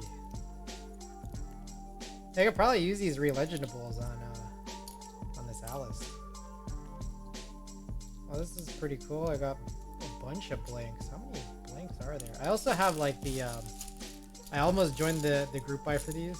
No, I think a bunch of people are. Like, like, yes, I'm making fun of anyone who likes this, but it's a very common thing. And it's just like, people actually like this. So, you know, I'm not gonna put it past anyone to actually have joined this. But I just find it so weird. I have the oh shit, that's what I need to look for. I have those Raptor, the Raptor glow in the dark keys as well. Somewhere around here. I gotta look for those. How many of these blanks do I have? I'm curious. If I have 15 blanks, that's like enough for the top row of anything. Maybe that's how I can get away with, like, I don't know, not having the doubled up.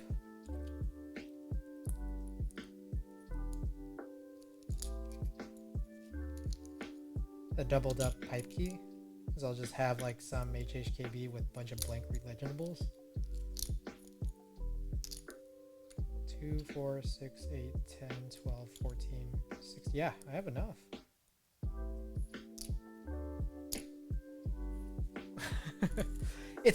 Man, I feel like it's so crazy. I saw someone sell on RMM like a relegendable TKO with like a 6.25 spacebar.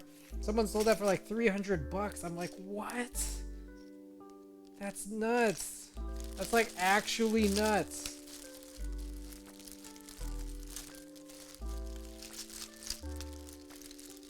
I could not believe it.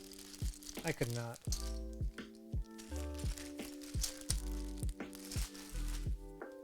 Oh, I found a bunch of O-rings.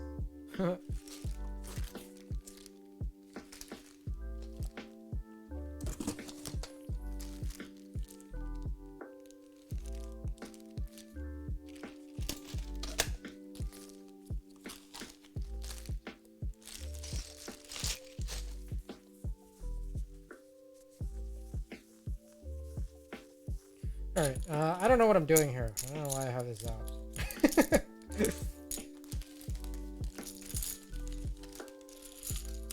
These are all just gonna go back in this.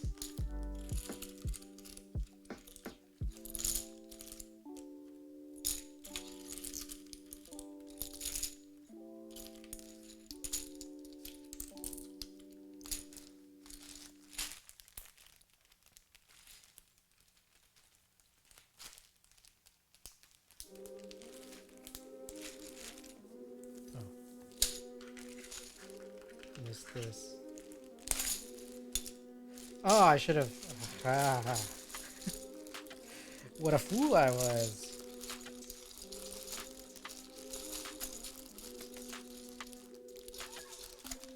I literally just threw all these back into this bag and I realized I shouldn't have done that.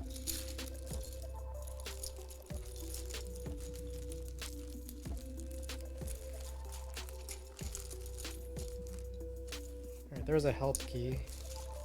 That seems like it would be useful.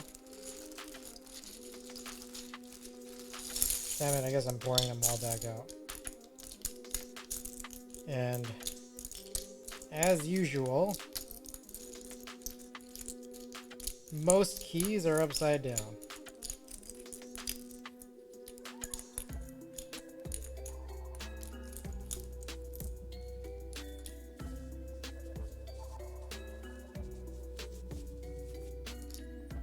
I guess we could put these funny keys on the print screen, scroll lock. Is there a pause key in here somewhere?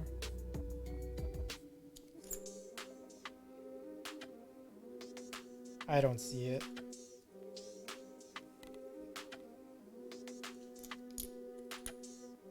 That's weird. You'd think that there'd be a pause key. Maybe it's just help.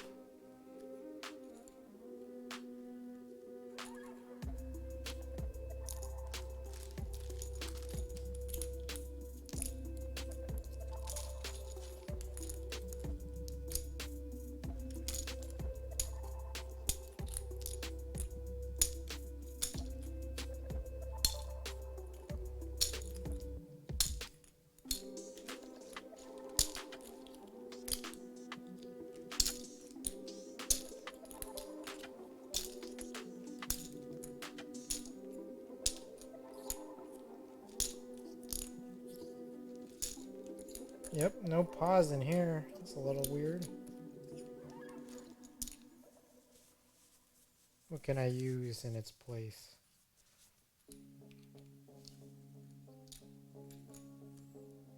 Let's use scroll lock, num lock, and help. Let's do that. Alright. If anyone was curious, I think I'm gonna have a couple builds within the next couple, like the next 2 months or so.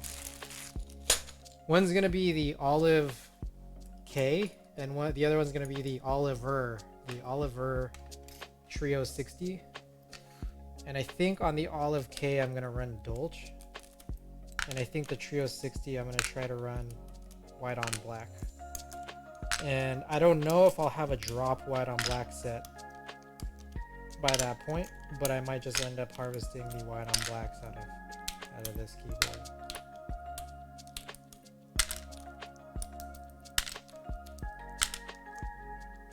Oh, this is gunky on the inside. I gotta blow some of this off. Ah, you know what else I forgot? I forgot the second B.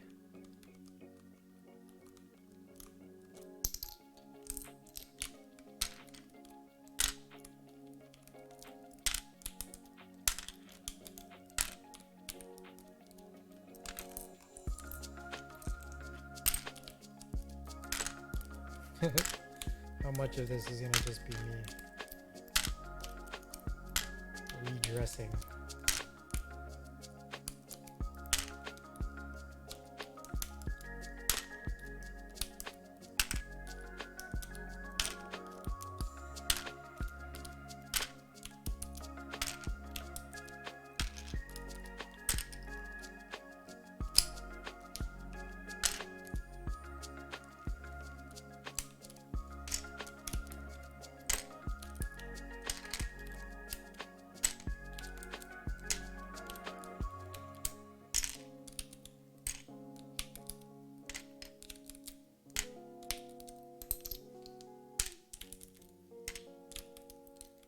I realize I can do this thing.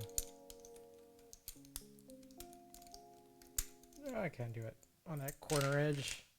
I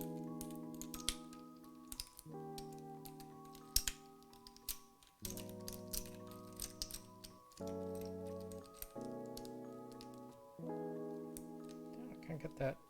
Oh my god.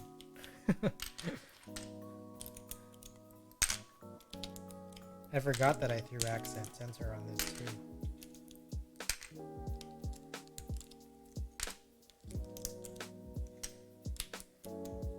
So I do have the LZ CLS SXH.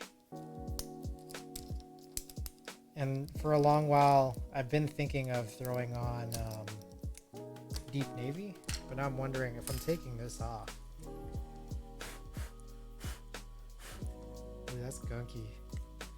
I get like a brush. I'm gonna brush this down or something. I'm gonna find one real quick. I have air, but I'd rather just use a brush.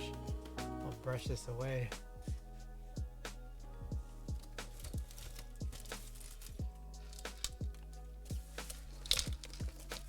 I wonder if there's one in here.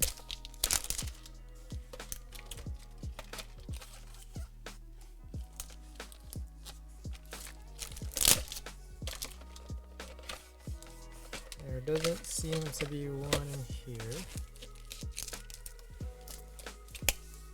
Dang, I got all kinds of stuff in here I forgot about. What? What the hell? Got some crazy stuff up here. I forgot about this little cranny of this keyboard pantry.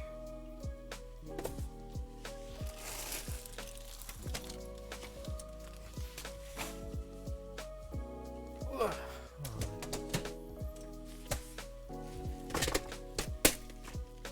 What the fuck is the brush? I had this very pointless brush at some point. What is in this box?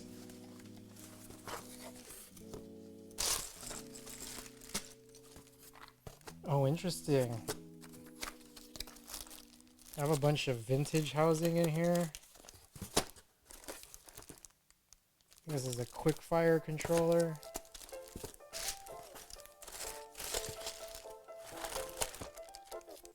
Pretty chill.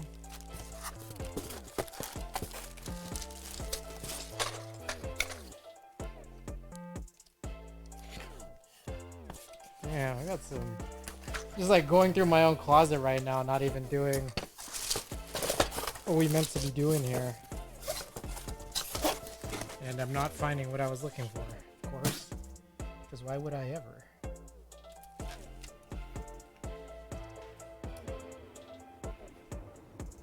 Alright, I'm gonna grab this data vac.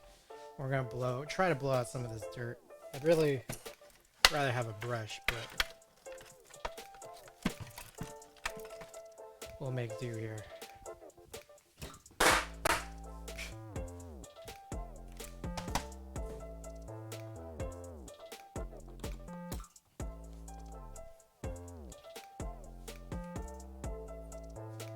Alright, I'm gonna mute shortly.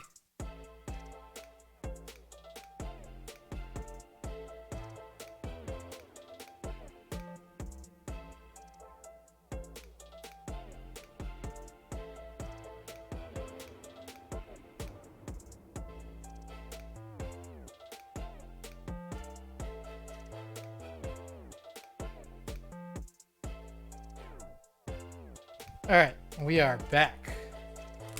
Just tried blowing some air in there, so. Okay. Get realigned here.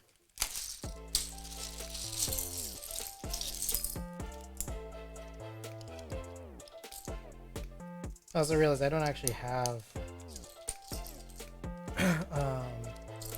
control. Like, it never came with that icon mod thing.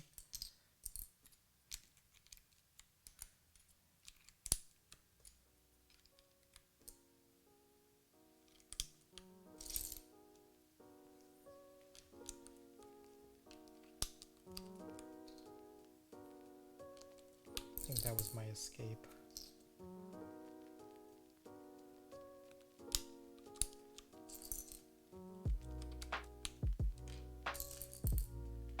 I guess I ran scoops at some point. Don't really recall that, but I guess that's what happened.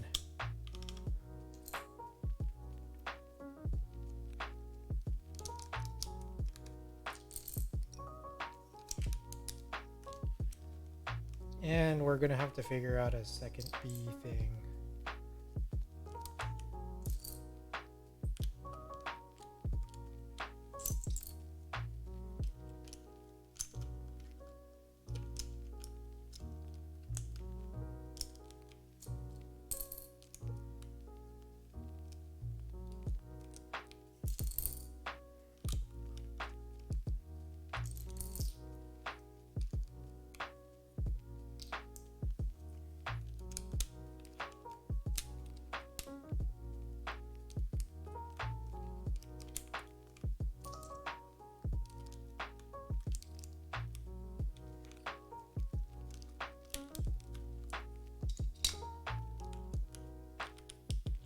So I've never, like I mentioned, I never bought a GMK white on black set other than this icon kit. These all came from, like, harvested from old Cherry G80 boards.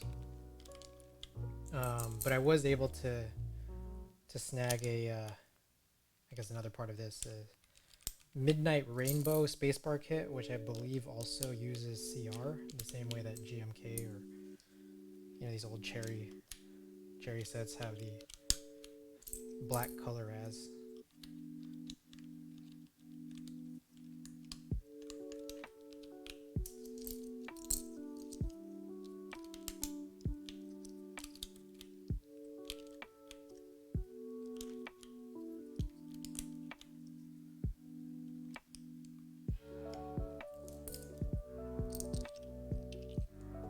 Wait, what is this? What is this key normally?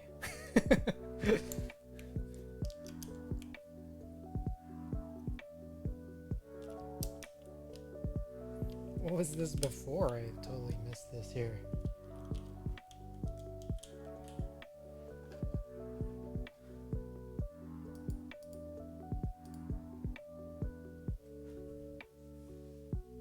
I put a hyper key there. And I guess I'll put, like, I could put that there, I guess.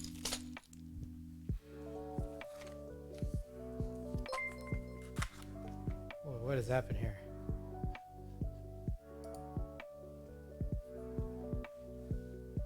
Cal Madsen, thank you for the big old raid, hey! At party of 3. Hey, welcome in, everybody. Cal Madsen, what were you up to today? Let me know. Does this come with a 7? No, this is a 6U. Oh, these are 2 6Us. Dang.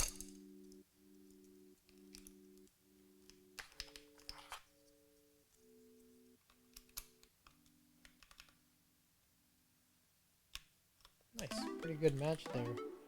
So let's see if I can just like find another B.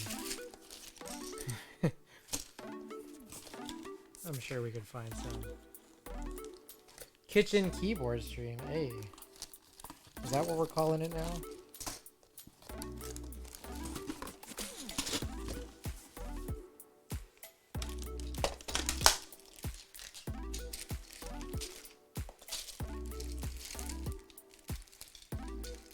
This was a Nova Touch. This is what I was using on Nova Touch for a little bit.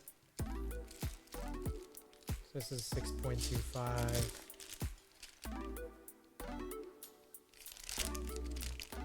I think these are gonna be pretty yellowed here. I'm not sure why I kept all of this together. This is like a weird one. The goal is find a B key.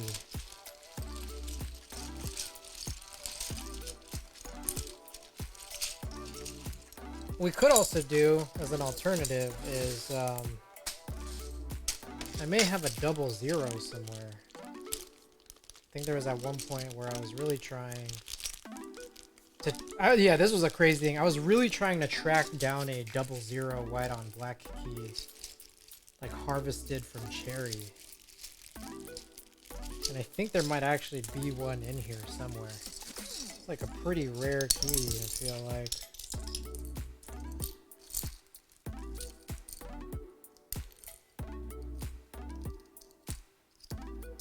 These are all 1 unit, random 1 unit mods, which includes pad printed, like, Windows XP keys, but the 00 is not in here. It's somewhere. I know I have one.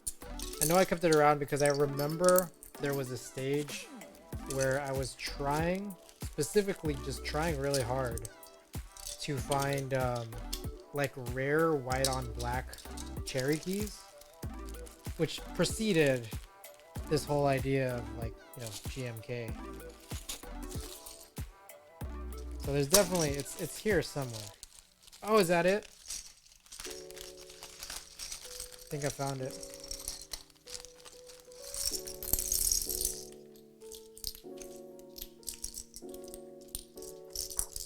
So here's like another alternative to using that key. All right, here it is. 00 Dell. What y'all think, guys?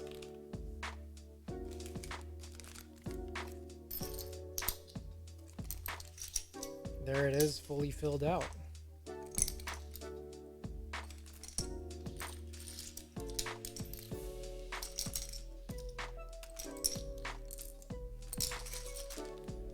Alright, now for my next trick.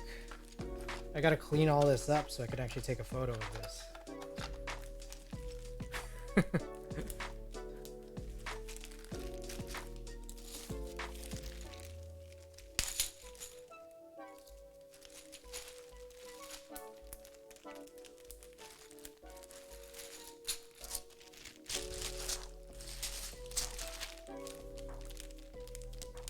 Guys, I'm just gonna throw this out there. I am 31 views away from 10,000.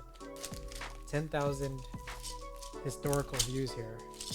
Just letting you guys know. I don't know, like, they used to show it.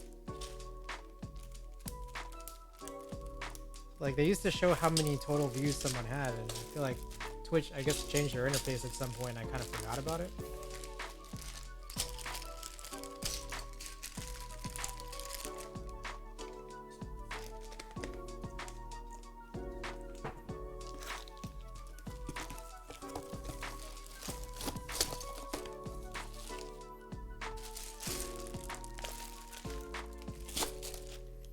Alright, here's what I'm gonna do. Striker will all go in this Ziploc bag. And I'm gonna throw in the Windows key and the white on black 7U spacebar in there as well.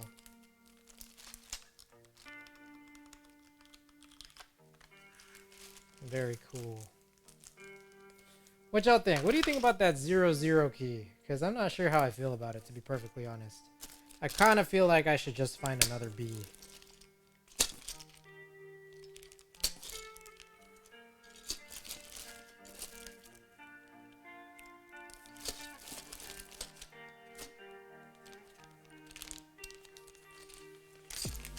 Let's see, there's a very limited amount of alpha keys in here. I wonder if there's a B in here.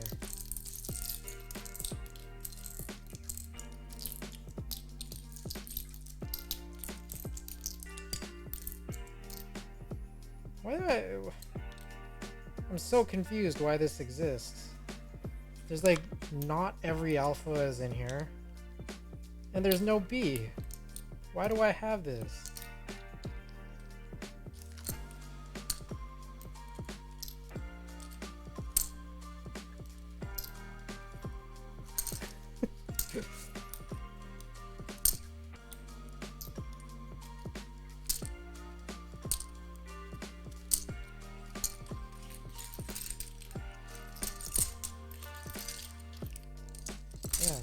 Collecting this stuff was weird. It's like I don't remember some of this.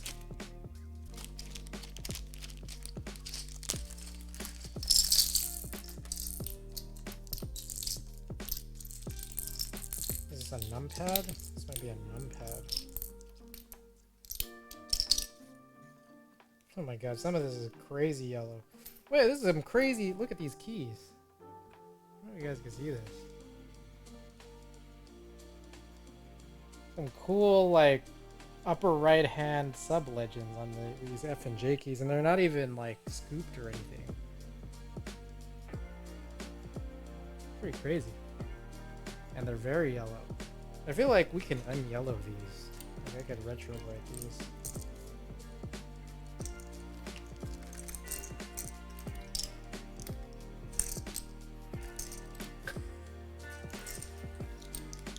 I haven't taken a single picture yet.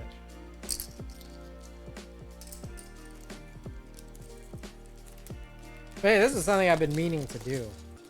Redressing this board here. I feel like I deserve it. This is the H-Wood Group Buy G81 double shots. Apparently I bought... Oh, hey, here's a B. It's very yellow. This is a very yellow B. I can fix that in post. This looks so goofy. Oh my god.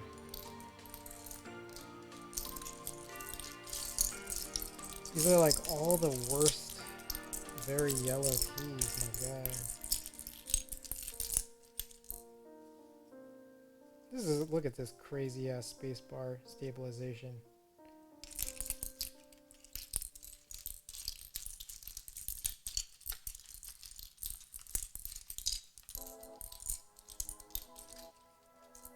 There's an alt, look at this mod.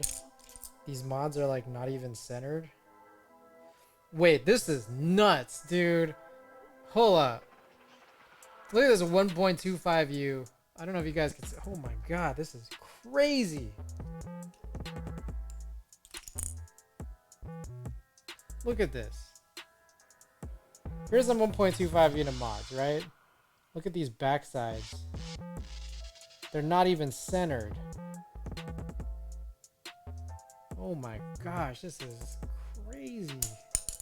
So the idea is that like you would use it and it would like offset offset by like a quarter. Like I'm not gonna use it because it's just gonna leave these weird ass gaps. But these are really, really interesting because you can use this strategically, like in certain builds.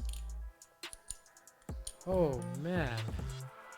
Like there's uses for these 100%. I'm just like I'd have to like look for them. Wow.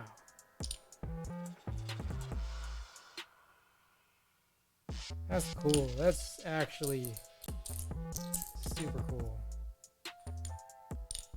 And they're all like shifted over. Like if you're looking from the bottom side, it's from the left, which means that it's all like on the right side when you're looking at it right side up. So they'd all like shift like this. They'd shift like one key over, or one key, or a quarter key to the left, or half key maybe.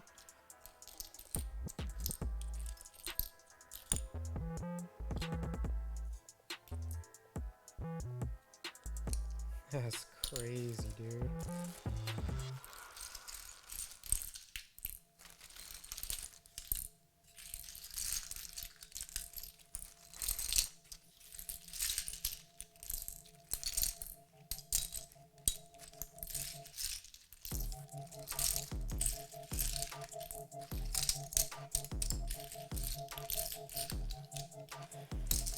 Alright, I'm looking at this, and again, I don't know if this looks better or what. Oh shoot, did I lose?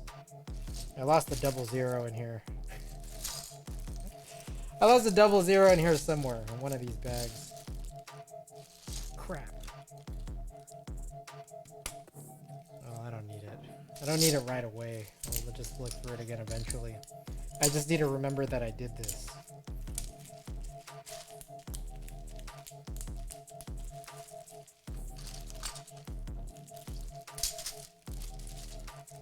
Alright. The 00 might be in the H-Wood Ziploc, according to these notes.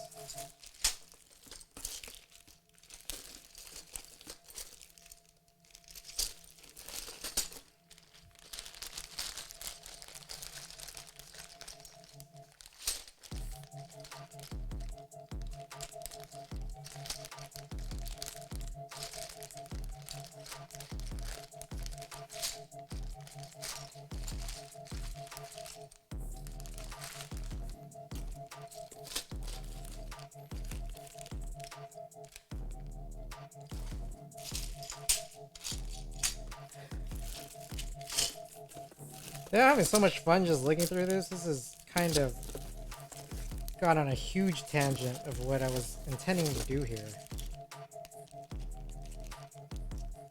There was supposed to be much more.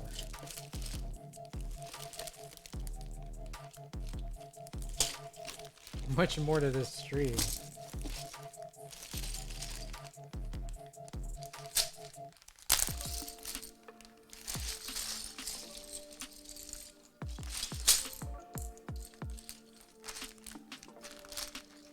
These look pretty yellowed also. I don't think we're gonna get any better than this yellowed B right here.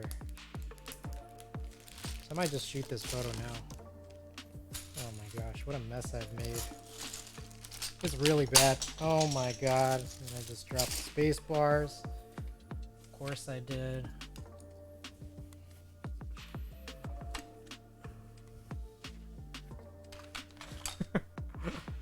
Alright. Let's just shoot the shot. Having too much fun here. Alright. Now where'd I put that camera?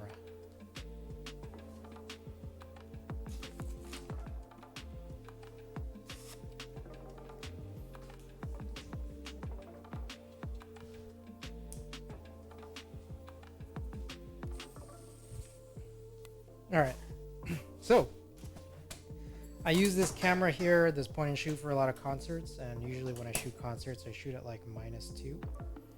But the thing is, even within the same roll, it's totally fine. Like for me personally, I find it totally fine where you shoot at different exposures, and you still develop and push in the same way, because you're just gonna have a nicely developed picture just pushed, so there's gonna be more grain that comes out of it. So I went to 0, so no plus or minus on the exposure, and I realized the last few times that I need to do this because I'm already in a situation where everything is lit pretty nicely. Pretty nicely. Not saying it's perfect, but everything's lit pretty nicely here, and I just want to get it into a situation where, like, when the camera is figuring out how to expose it, it turns out proper. So let's see if we can get this. I realize this looks really ridiculous, but gotta get the shot, you know.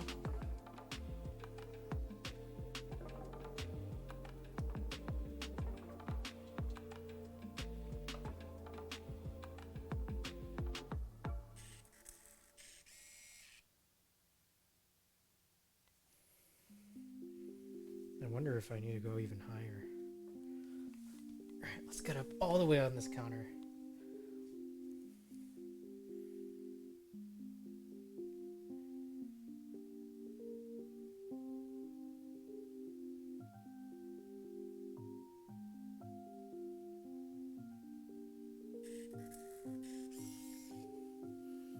Alrighty. Shoot a few more shots.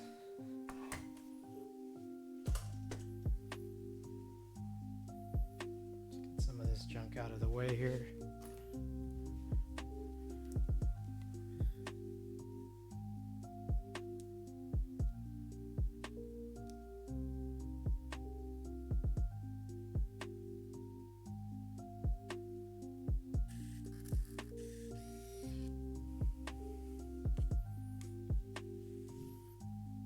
Oh, there's some sticky stuff on this. What the hell?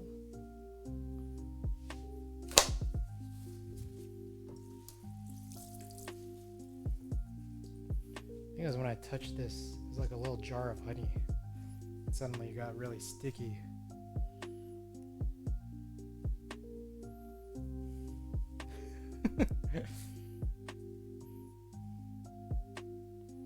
This is a 36 roll, and we're about halfway through, or just under halfway, so.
All right, I got like several shots. Whoa.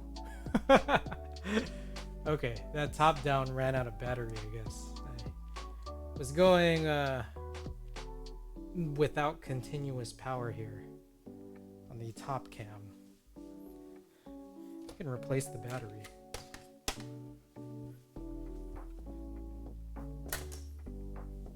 But it's also kind of time to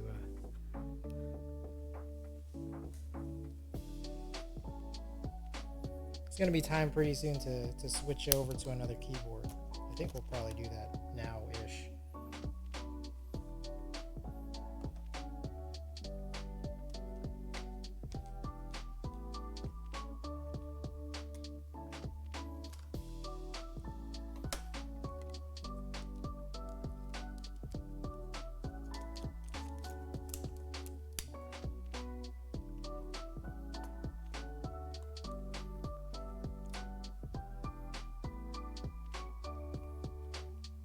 Legs.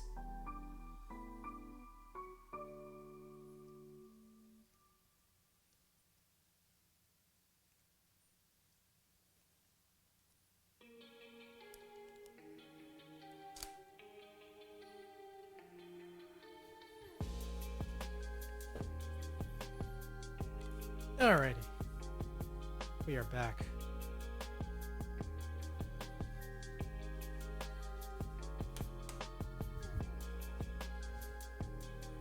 We are back, and I feel like we're done with this board. I feel pretty done with this board. So, let's go and put this away. We have we have many others, and we can just continue along.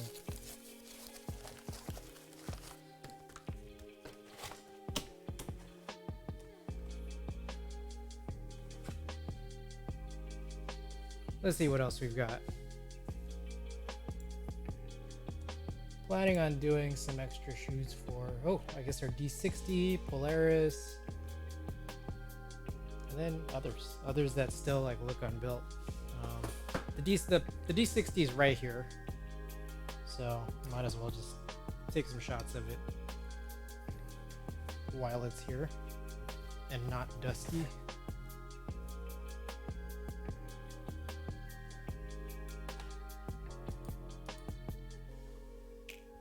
So we have just built this last night. I actually really quite like it, to be honest. I like how it looks. After removing that plate foam, things are pretty good. I have no idea what's going on with those weird side gaskets, but I feel like I'm better off not asking.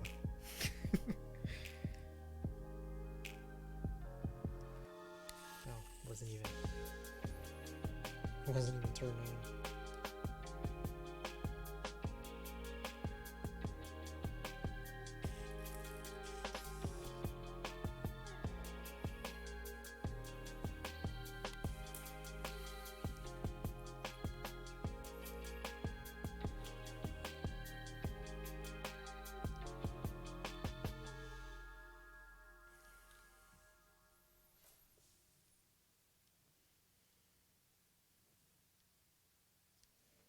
It's not liking this low amount of light, I guess.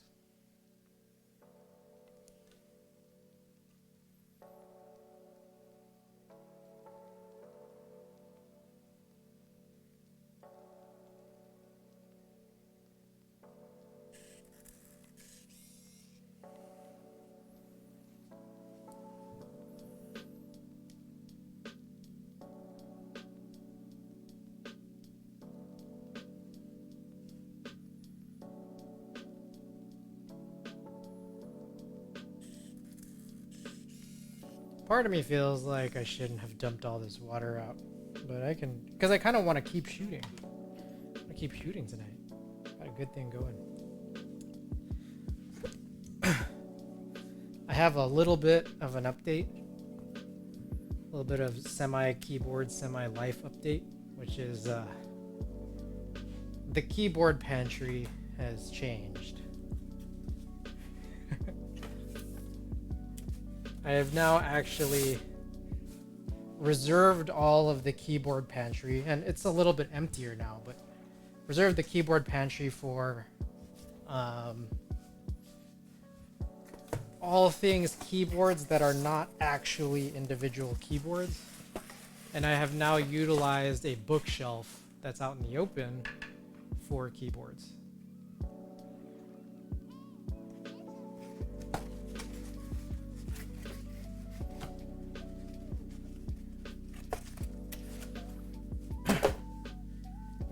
Alright, so another reality is, as I'm taking pictures like this, and it's already kind of happened, but my collection may make a little bit less sense because now I have some of the same key sets on multiple boards.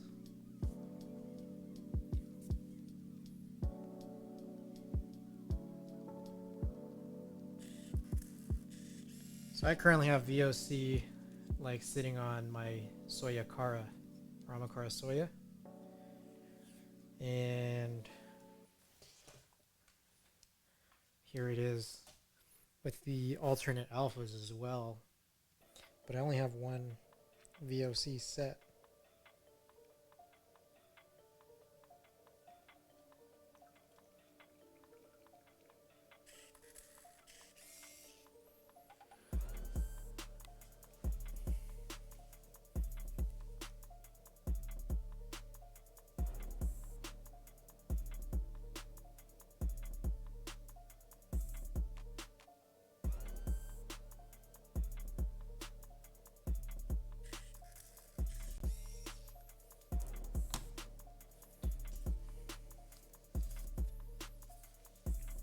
People normally like just stand it up on their sides. I guess this like doesn't really have the center of gravity that I quite want.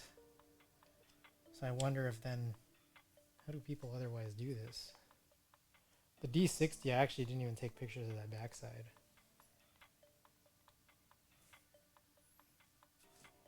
So I get this crazy reflection of this light because this is like a glossy counter. I feel like I've needed to fix this problem for some time now, and I still haven't done that.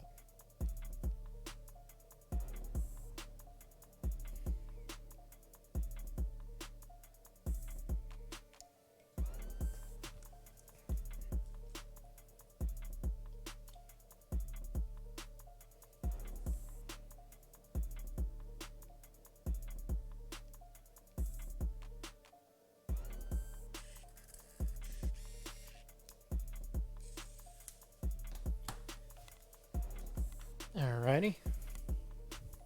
I always feel like I misplaced the box. Alright.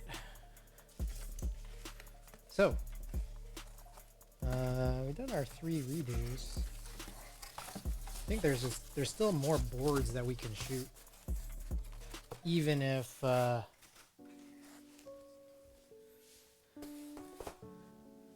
could do the back side of this. Oh man, this is like the worst fingerprints on this backside. What's the best way to get rid of these fingerprints on an alu board?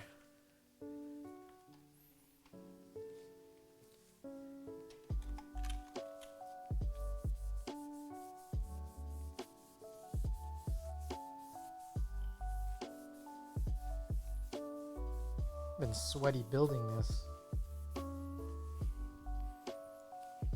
I got this microfiber cloth.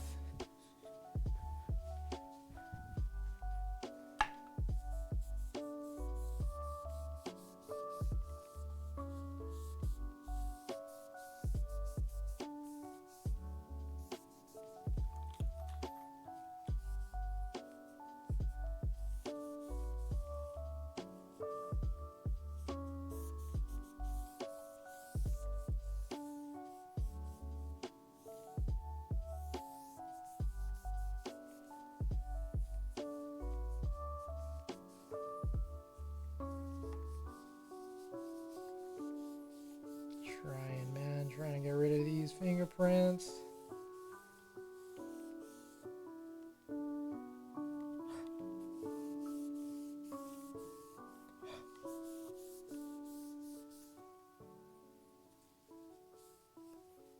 Alright, best I could.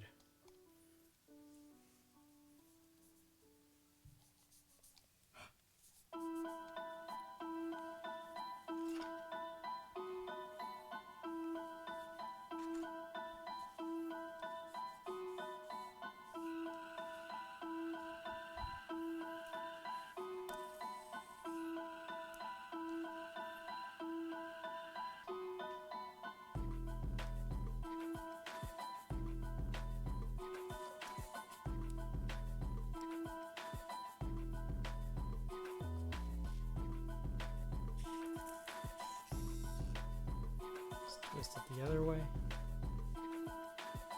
Ooh.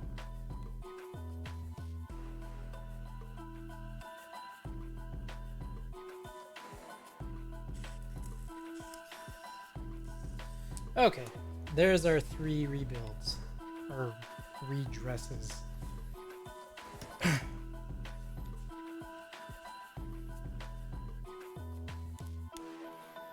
Okay, let's see what else we got here. I say let's just go up this list. I can avoid the PH60 because even unbuilt, that PH60 picture is pretty good. We could do the walnut and the brutal, but we're not gonna do the ink plastic. Maybe we should do the hammer.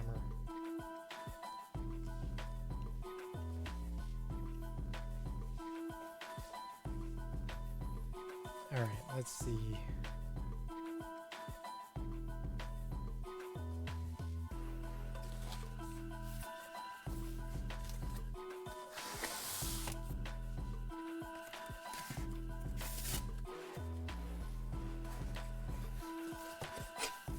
Ada just came back with this guy too.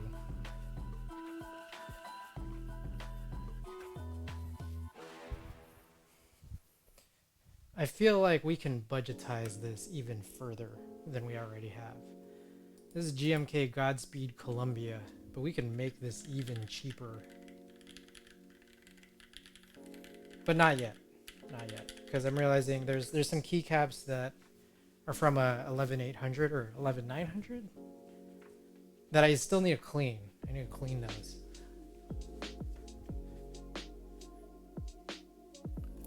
Alright.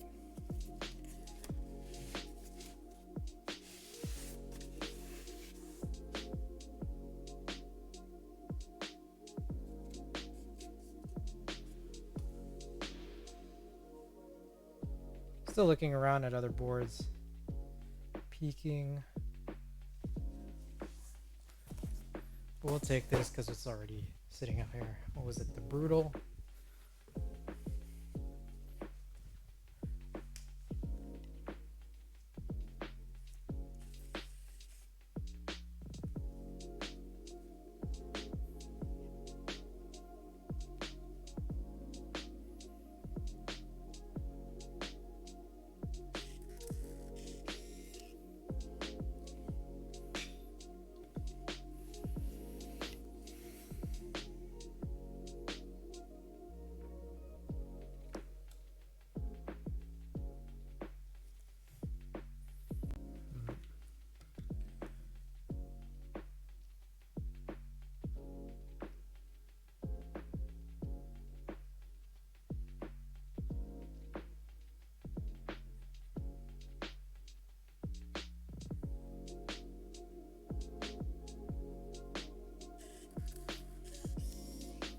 What 60 is that? This is a, by the way, Mark Haxify.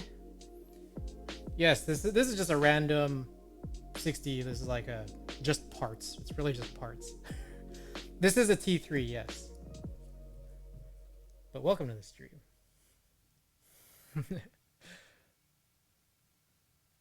We are probably gonna switch over. I want to keep shooting actually. I feel like it's still a short stream so far. 2.5 hours, so I feel like I can go another half hour and just keep shooting. I got an F6, Nikon F6, so I think I might switch over to that. Yeah, this is like, we tried going a super budget board on this guy right here, as much as we could, really.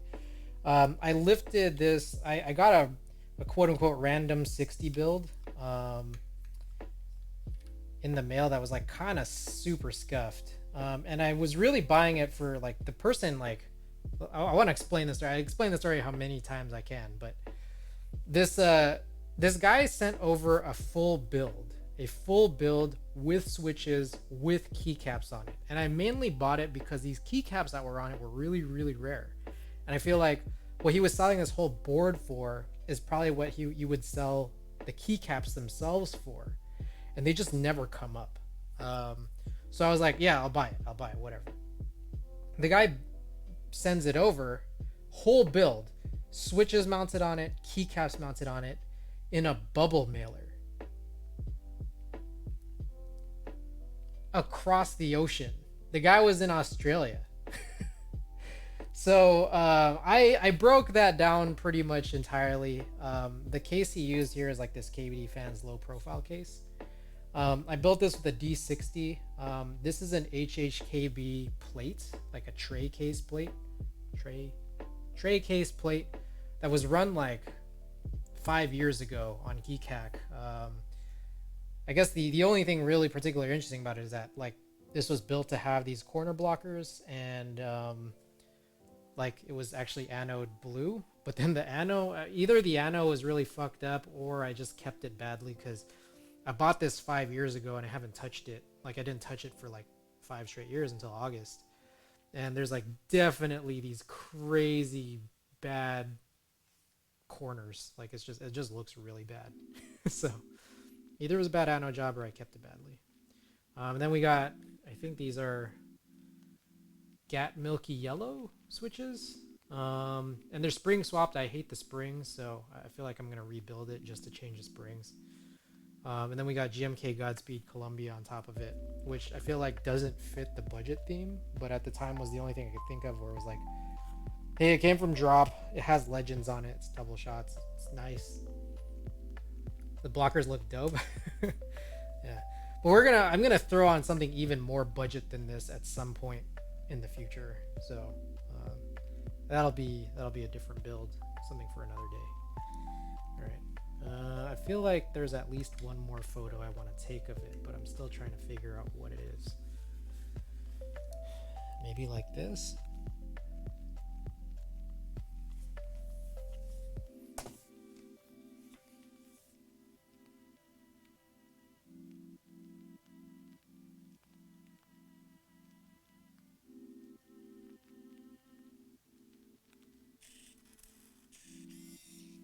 All right, I think I have about 2 exposures left on this roll.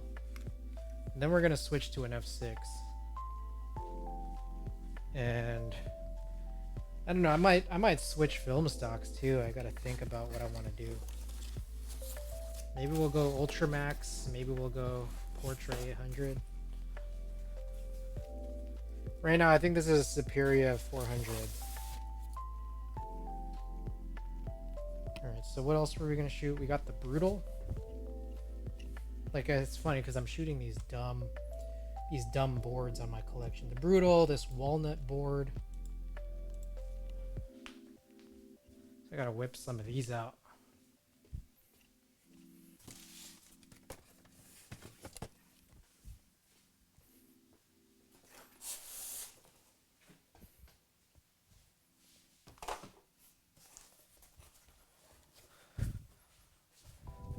Alright, so here's this Brutal.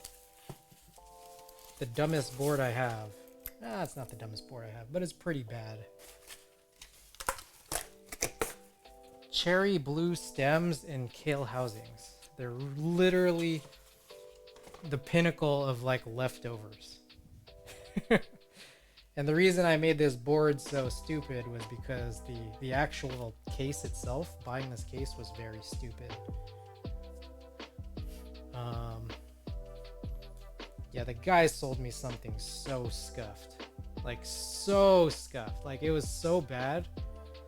Like, there's a huge dent right here. There's more scuffs. I think there's like slight scuffs on some of these sides and stuff like that.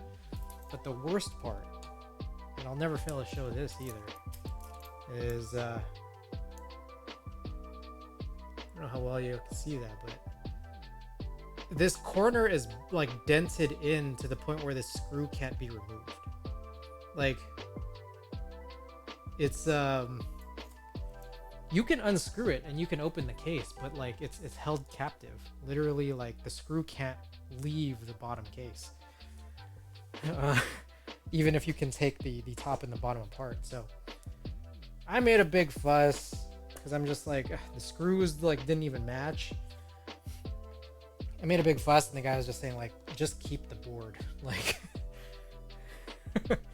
the guy was like, I don't want my reputation ruined over this. But like, I feel like he sent it in kind of bad faith, but I made a big fuss, and he said like just keep it, whatever. You don't have to pay for it. I'll refund you.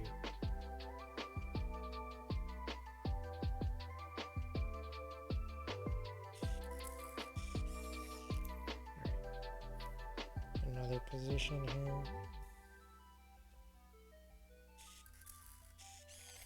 All right, I'm not gonna. Yeah, it's like I'm gonna rebuild this, so there's no need for me to take this thing seriously. We'll just kind of see how these turn out, and that's how it is with shooting these on film. Is that like I don't know how it's gonna turn out.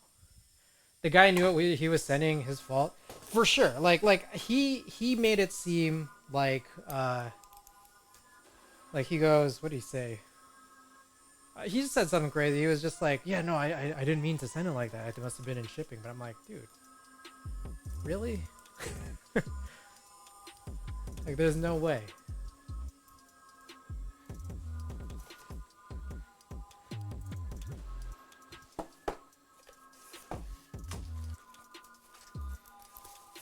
Anyways, I'm gonna do a more serious rebuild in this, like, despite the fact there's just so many like cosmetic issues, but it's still like a usable board. So I really wanted to do this dumb build because it was a dumb transaction.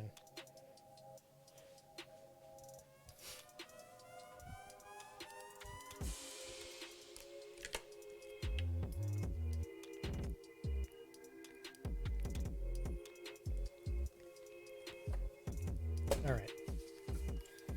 Next up, we got the walnut wrist rest case from KVD Fans. I really wish that there were better names for some of these boards, because I hate just calling these boards like KVD Fans low profile, KVD Fans walnut tray case with wrist rest. Actually, this is done, isn't it? So, oh, this is Kodak. This is Kodak 400. Okay, we were using Ultramax the whole time. I thought I was using Superior for a second. But I guess that was the last roll.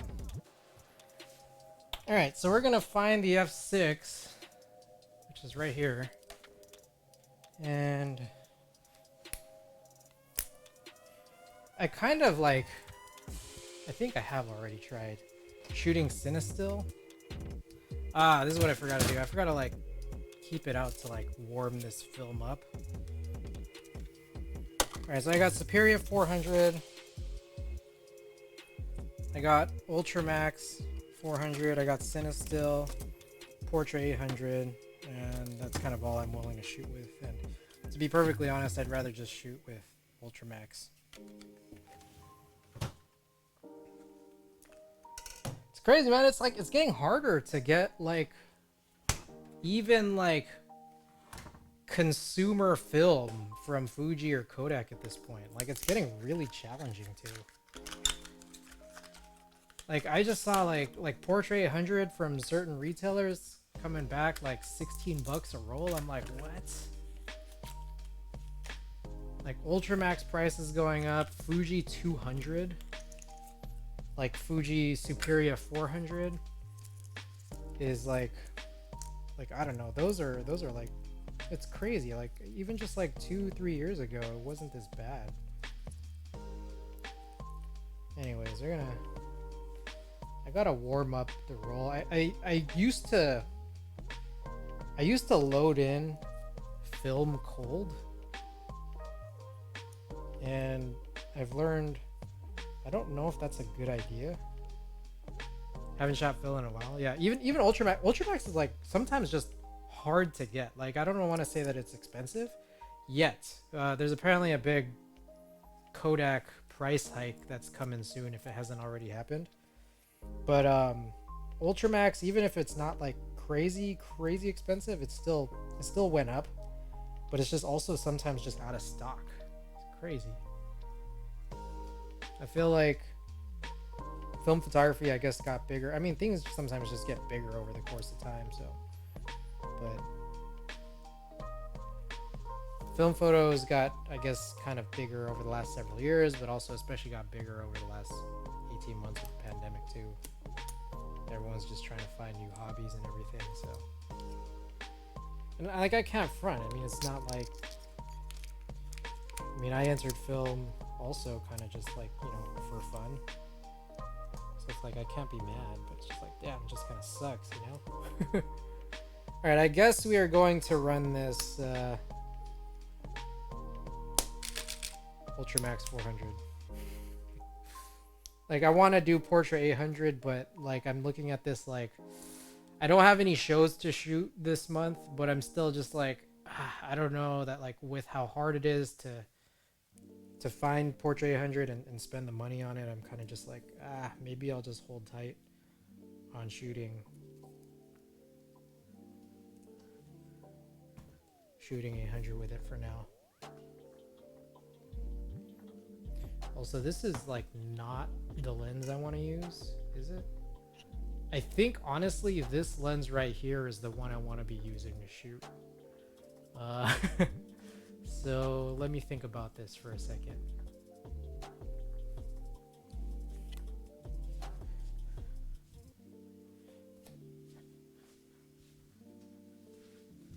Mark Haxify, I guess like you haven't shot film in a while, but do you shoot like as a profession or as a hobby, or what's your background, just out of curiosity?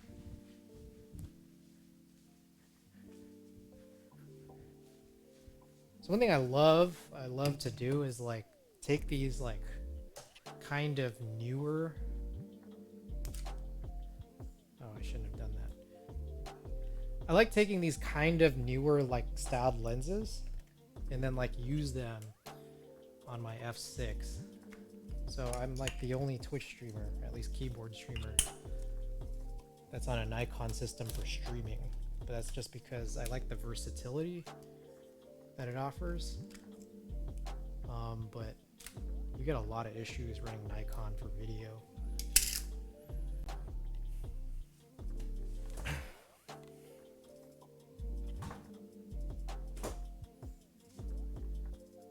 Whoa, you could see everything. Oh, ugly.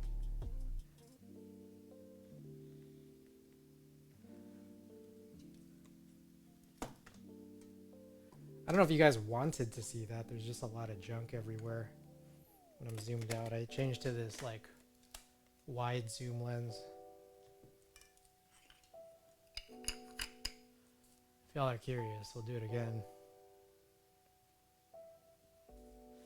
My bad if I'm lagging on reply currently in a game. Right on. It's all good. Shoot as a hobby? Okay. Right on.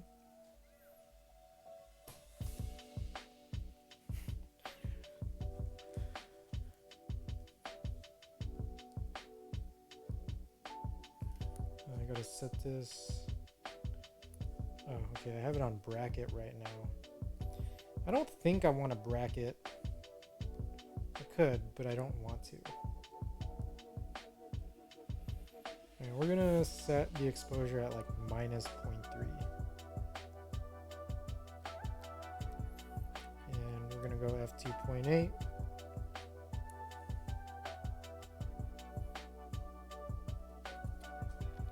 Burberry glasses. Oh no, this was the wallet that that Ada got me on my birthday. This was during the birthday build-a-thon. Oh shoot, is there some stuff on there you're not supposed to see?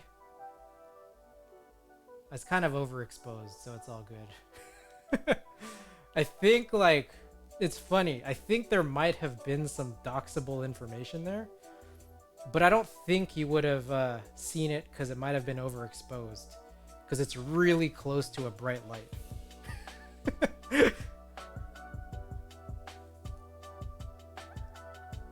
I'm trying to see if there's anything else you could have seen in there. I'm looking at this far corner now.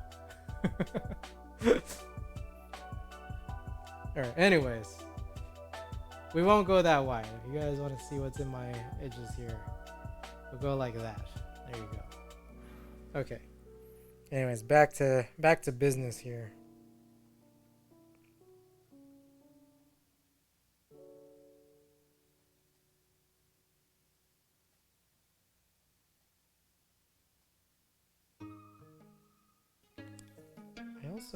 I don't want to even underexpose this at all.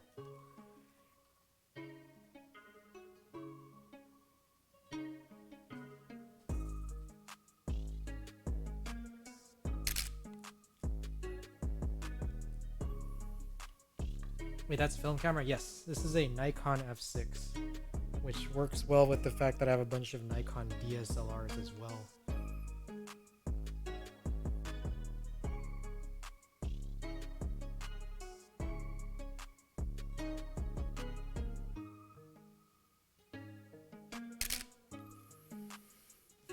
Looks so modern. Yeah, it was like the latest slash last film SLR they produced.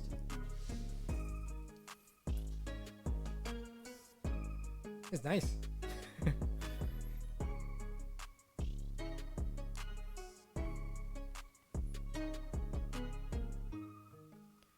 I eventually want to do a rebuild because you guys are looking down.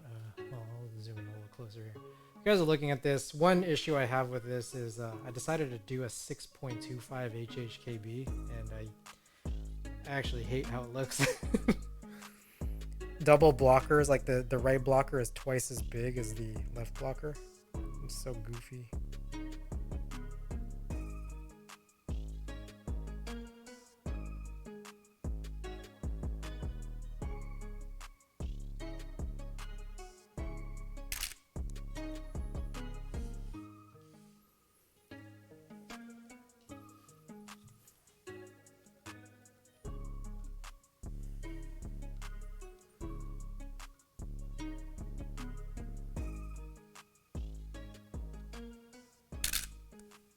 All right.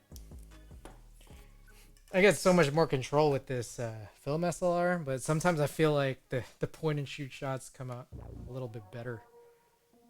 Which is just silly. It's like, do I even know what I'm doing? We'll see. Remains to be seen. Luckily, this is just lowly Ultramax 400, so...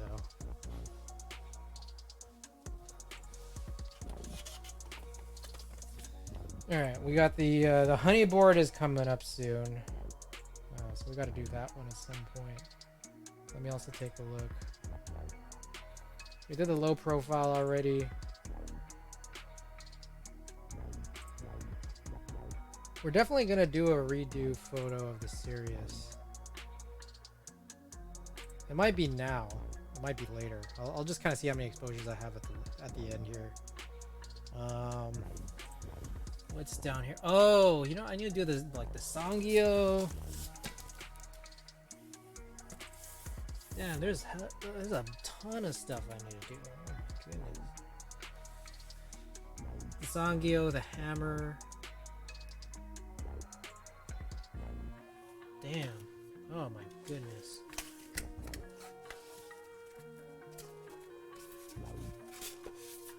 I don't know what the point of this was. I double boxed this. It's completely not useful.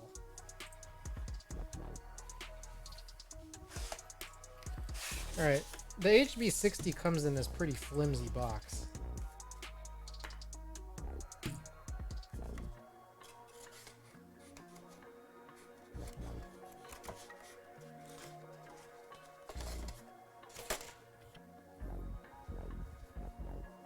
Damn, that is one thick boy. It is. It really is.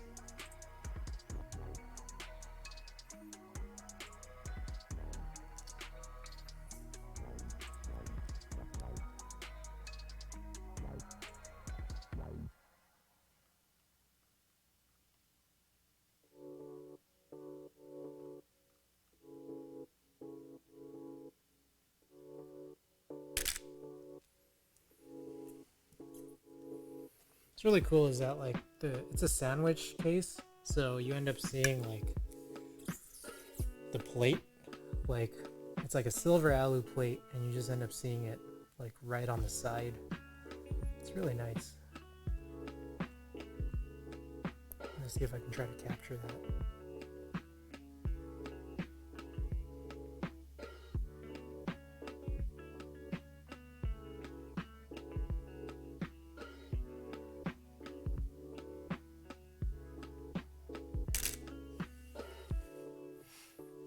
Look at this, if you guys wanted to see it. Just like that. It does sound nice too, I gotta say.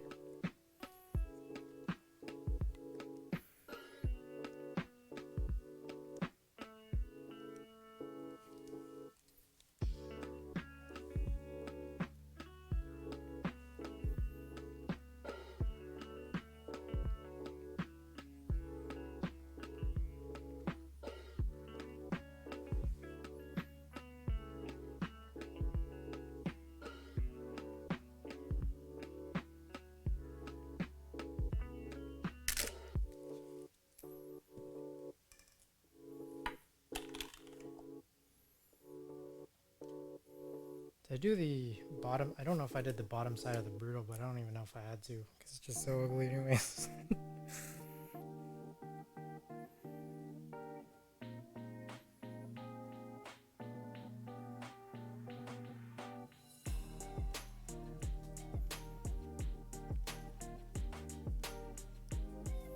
I'm gonna wipe down this lens, realizing there might be a little dirt on this lens.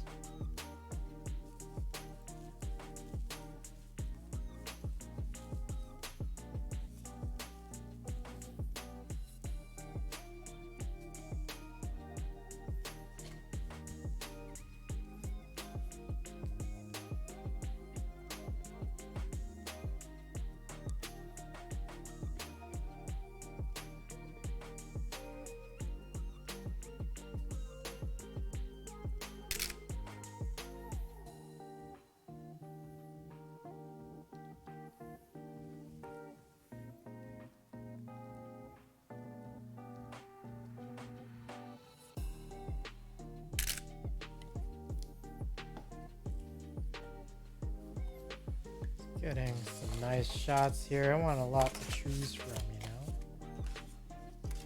Maybe I should be bracketing, but nah. Like I really don't think I need to, especially like when I know all the lights are gonna look like this. We'll just kind of see though. I hope this is enough light.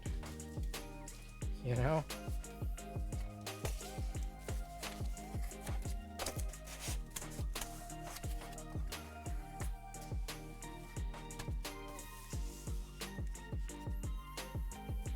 We're gonna do the Sangyo next.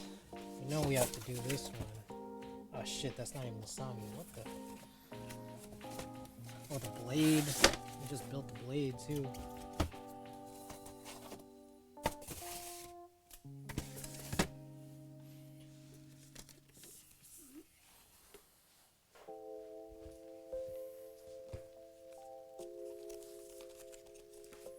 We're definitely gonna spend some time with the like little quick and dirty shots of like unbuilt photos, or unbuilt keyboards, just so I have photos of them to put up. But we gotta spend some time on the built ones too.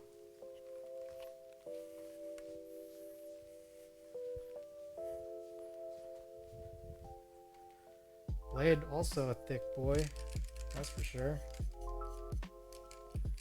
Alps build blade that we HHKB-ified on the corner blockers right here.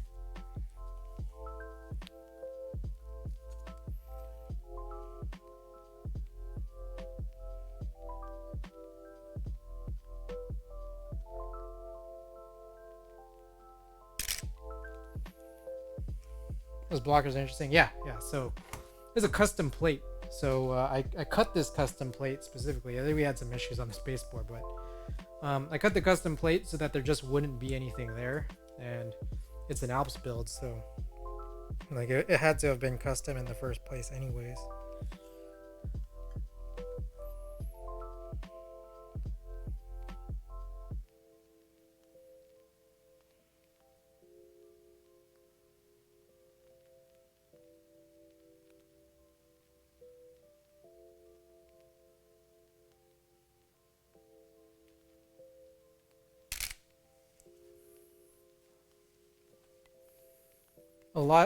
I do have a few boards that are kind of like this, where there's just like insets, like dips for blocker, just because I really wanted a blocker. But the case is just like a tray mount or something, or a win key in some way.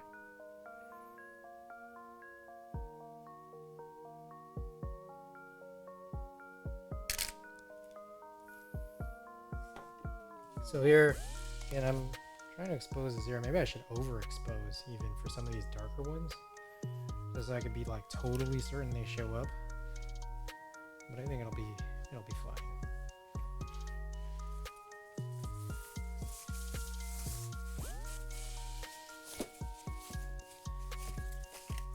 I'm just really hoping I don't forget any boards. Like I'm gonna finish this whole roll and then like realize I didn't take shots of certain boards. I'm like, oh man, that'd be a nightmare.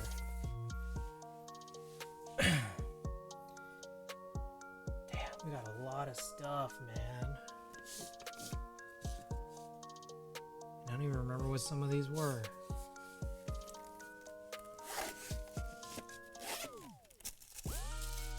It's the Prophet. We got pictures of the Prophet. I wouldn't say they're the best pictures in the universe, but maybe we could redo some if we just have enough at the end. Ah, this is the J02. Interesting that it fits in this case. Let's look at the J02.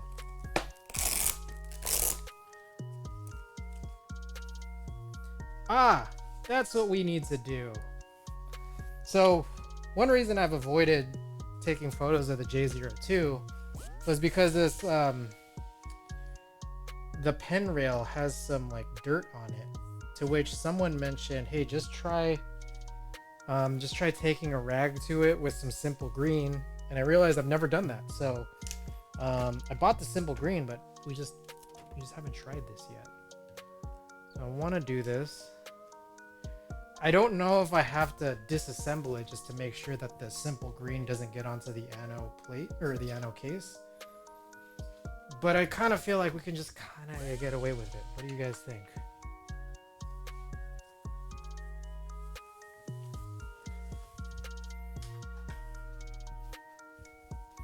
I'm gonna try it. I am just like too excited.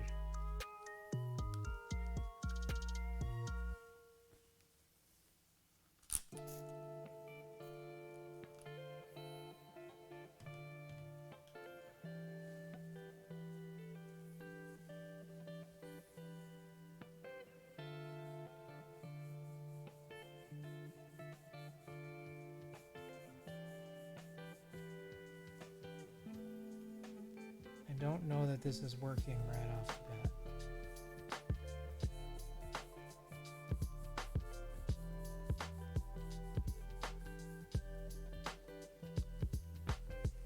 So it's kind of like, what I think has happened here is that like somehow this pen rail has like kind of patinaed literally in one spot. And I found it a little bit disturbing. And I'm wondering, is this actually working? It kind of feels like it is. Kind of.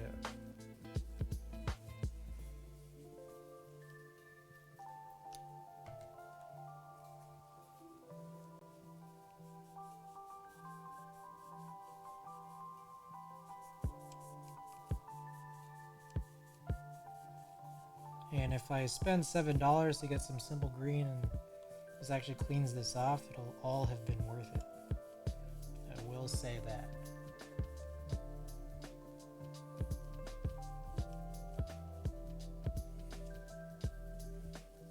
It's working a little bit.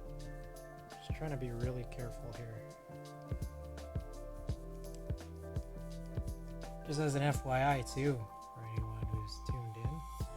I'm 25 views away from 10,000, which is really crazy to think about.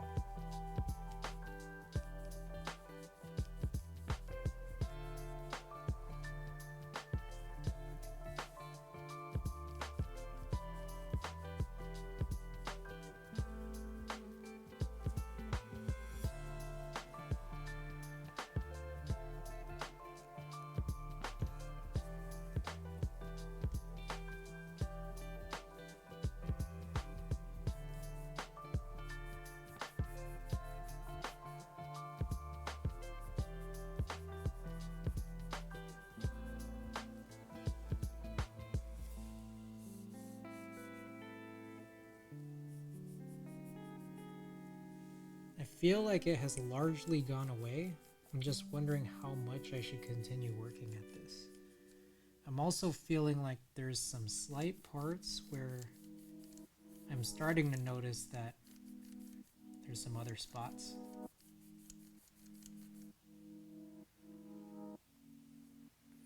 But I feel like at some point I gotta like step back from this and then maybe just like touch this up in post, because because I feel like we're kind of in good shape at this point. Like, it's definitely still there. That's for certain. But it does look significantly better than it did 5 minutes ago. So I gotta say, I'm pretty happy. FYI, flipped spacebars. I always flip the spacebars for SP sets. I don't hover like some typists do, but SP spacebars, because I don't hover, that just gets real gnarly.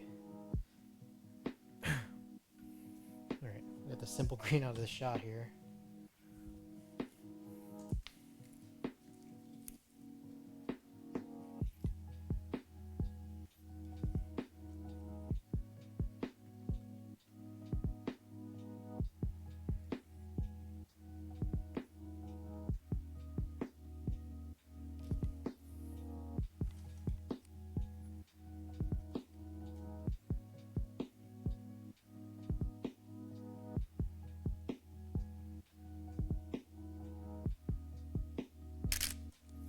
We do know at some point I will want to switch out these keycaps when some of these group buys finish up.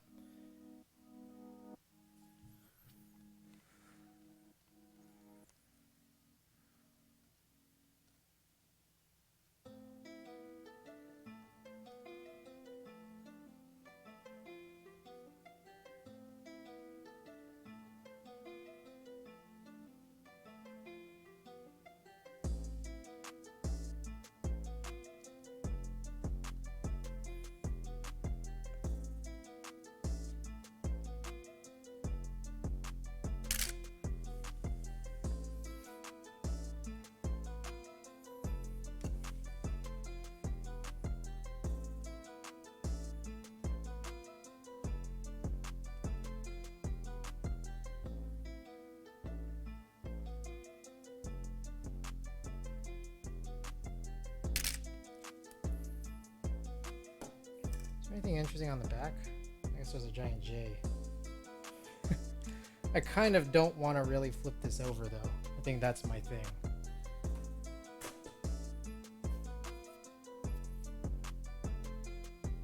Should I?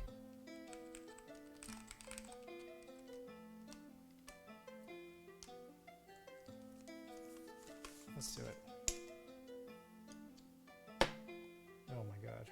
That does not sound like the best thing in the world. Okay, softly.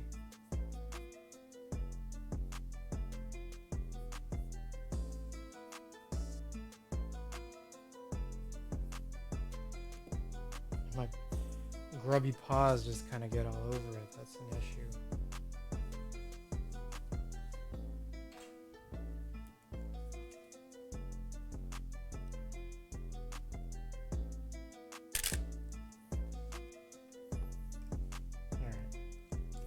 Enough of this. On to the next.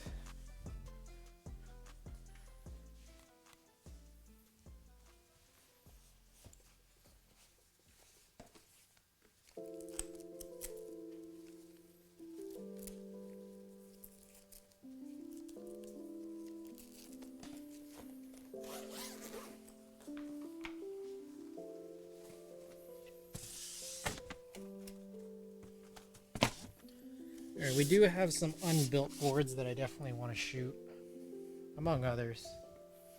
Some redos, possible redos at least.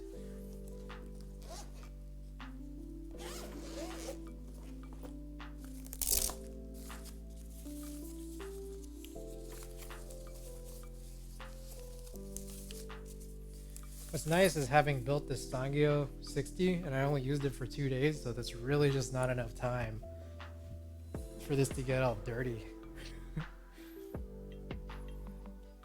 Yet it somehow still kind of did.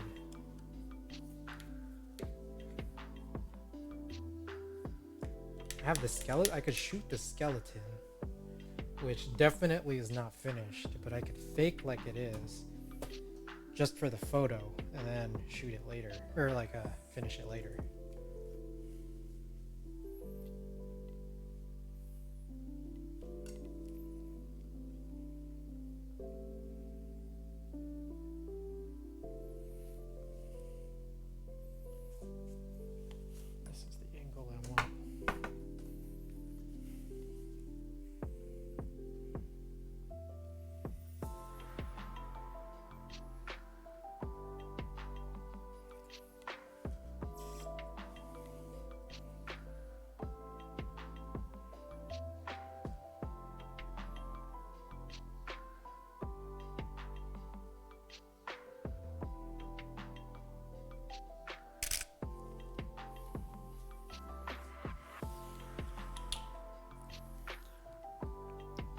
He's like the lips on the edges of the Sangyo 60.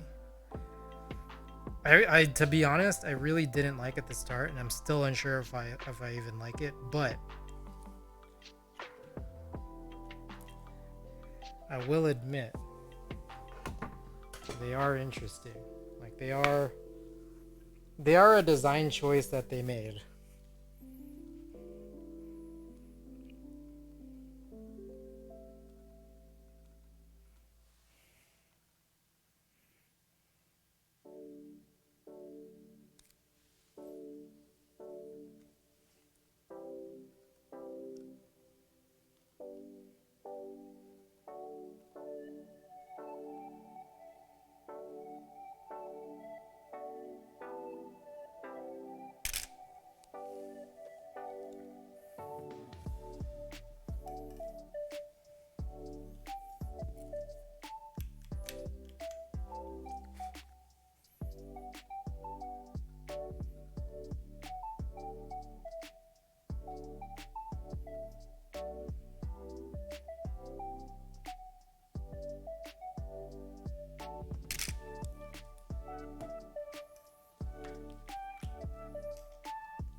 Wipe down the weight.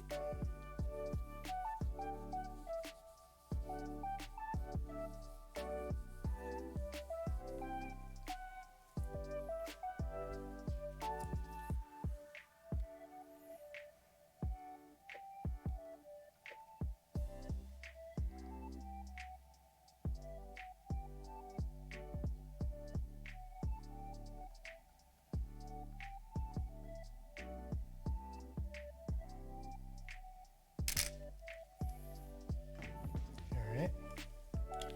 So I am 20 exposures in. I've been shooting kind of like 3 to 5 shots. 3, 4, 5 shots per board to this point.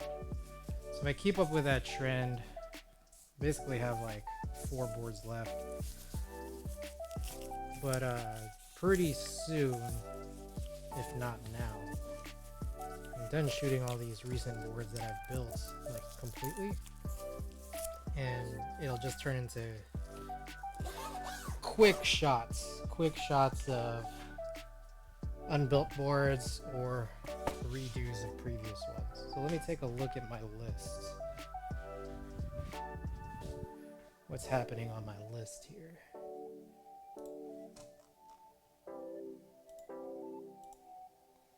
But the Sangyo. Oh, the Meridian I left with Ada, so not that yet.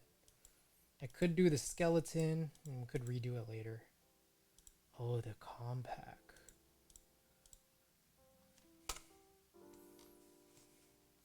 Hammer. You gotta do the hammer. Oh my gosh, okay. I need to keep some notes here. Give me a second while I write some notes to myself.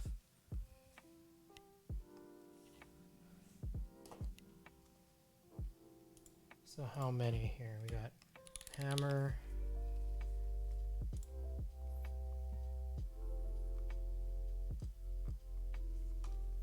Covered a lot of other ones already.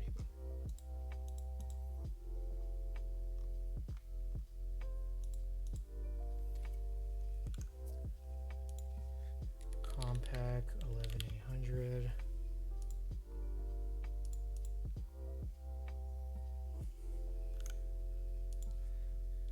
Okay, trio. Skeleton.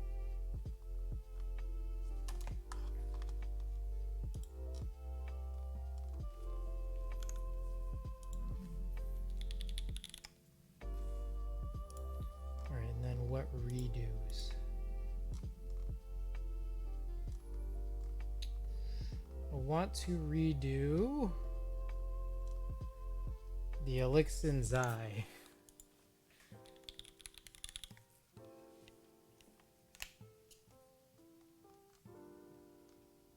I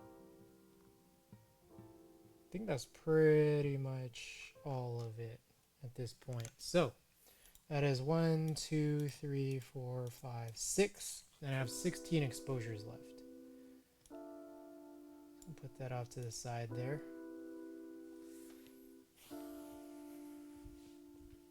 Oh, and this, I guess we got this LZ CLS SXH. So we have 7.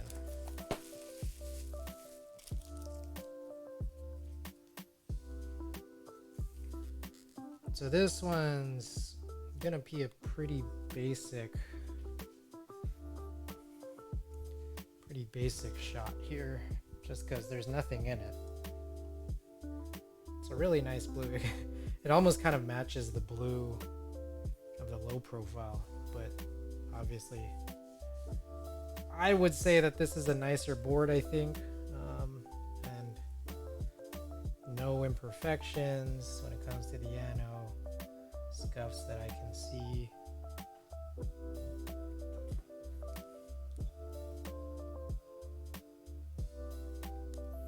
So now I think the key here is, because it's just a very temporary shot, is just I still want to be able to highlight that it is an HHKB layout board.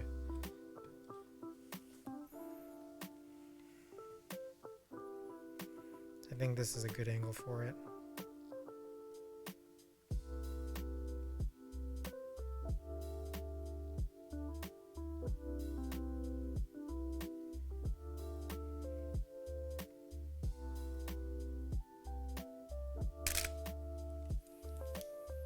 Right. Quick shots. Quick shots.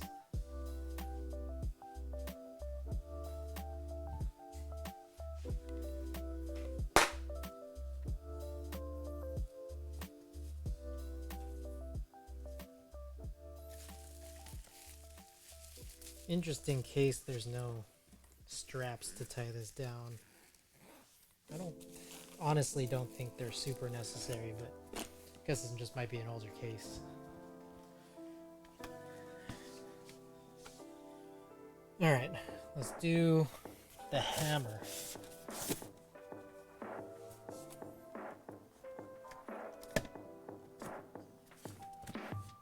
That is very scary.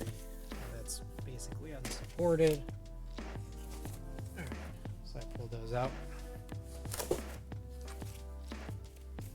Okay, so I had a really good shot of this before, but it was with a previous build that basically looks similar, but this is even better now because this guy, I was able to retro bright that yellow ass space bar, and now it like basically matches. This right here, look at that. I got this goofy thing where I tried putting the nipples back in the right place, but we'll put them, because it's like they did a cute thing here where they put the nipples where your index or your middle fingers are instead of your index fingers. So I switched them up because practically I don't like that, but it is interesting, and I'll get them back here just for the sake of the shot. Let me also make sure, because to this point I've definitely screwed a lot of things up, that the keys are in the places I want them to be. I'd venture to say no, because I don't want the Apple keys next to each other, and I don't want the control keys next to each other either. So what else is there? There's not much we can do here. This is the best we can do to get as close to HHKB. The what now? The homing, the physical homing units, they got these little bumps. I call them nipples. They put it on the K and the D instead of the F and the J. So I flipped them because when I was using it, I'd rather it be where my index fingers are. But for the photo, I'm putting it back. I think everything else is kind of where I want it to be. Some of the keys are like, this key is pretty dirty, but I don't care to clean it.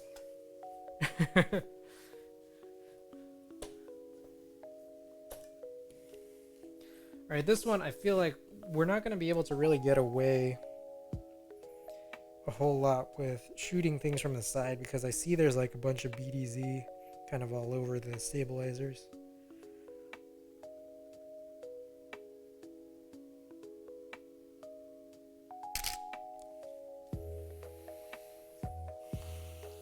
Maybe, yeah, not really like that.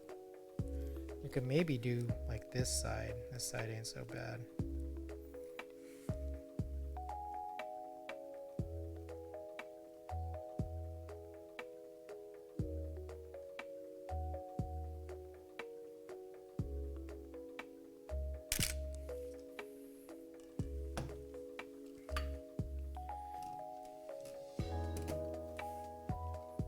Oh, I didn't take the bottom side of the CLS, but that's honestly probably fine. The bottom of the CLS SXH has this like interesting brass weight where there's nothing on it. So it is interesting, but I don't need to take that picture now. I take that picture any other time, like when it's done. All right. I don't know if you guys can see this either, but this is the hammer tray case. That almost kind of looks like it has O-ring gasket support, like O-ring.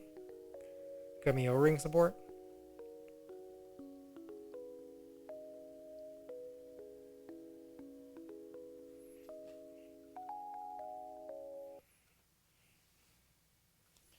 I don't want to be up high.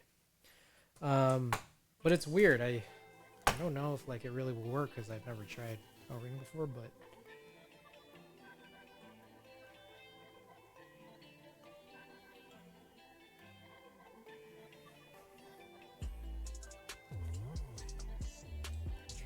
Not to get that light in the angle.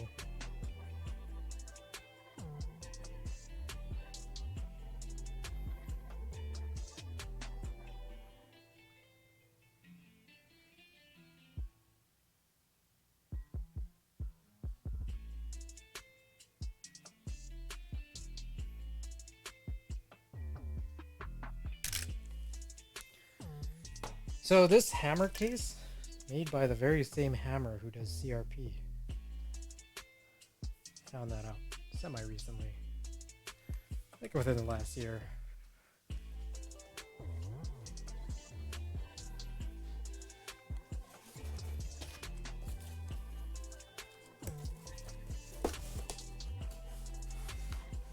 Alright, what are the other remaining keyboards? With our like 12 exposures left, we got the compact. Ooh, the compact K Trio skeleton. That looks inside.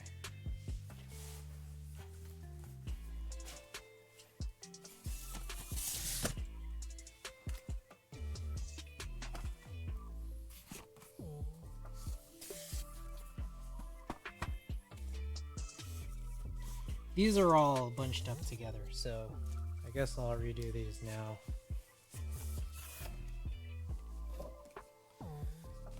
So the skeleton's a funny one. Skeleton, one of the most frustrating builds.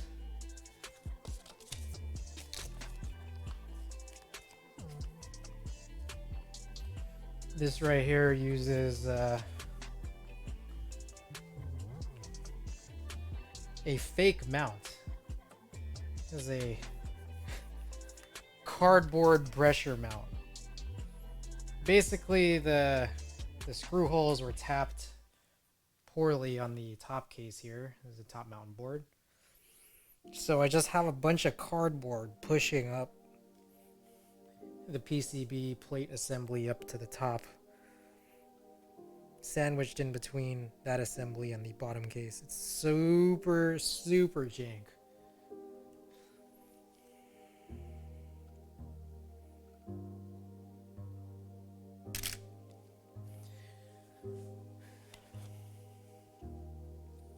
How jank can you get? But we ended up getting a replacement top case, so we're gonna end up doing this build at some point, like redoing it as we can, because it's pretty much done. Just need to screw it in, see if it works.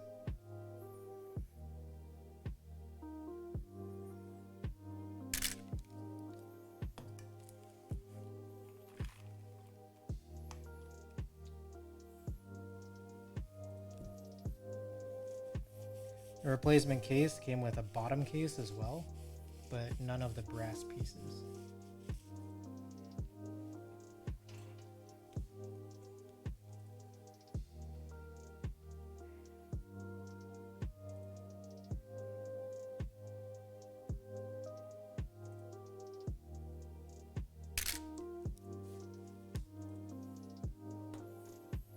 about 8 exposures left. So this is the skeleton.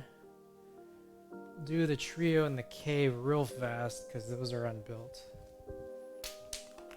What the shit? That was another screw. A screw came out for what? Oh my god. Nothing but scuff this board. Jeez.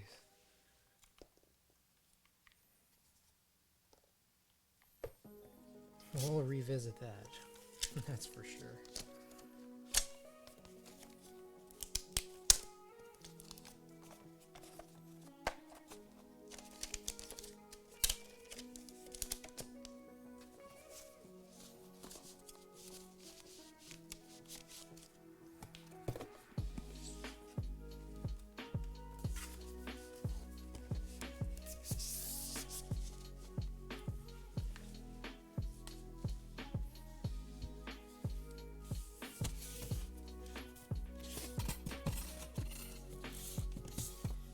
Alright, Olive Trio 60. We'll get this shot as well. You gotta, you know?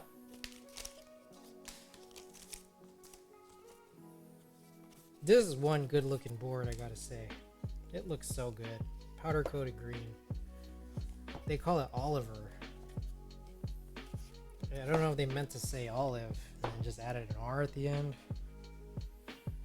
Or if this is intentional. Nonetheless, good looking board. Just gotta be really careful because no feet on it right now.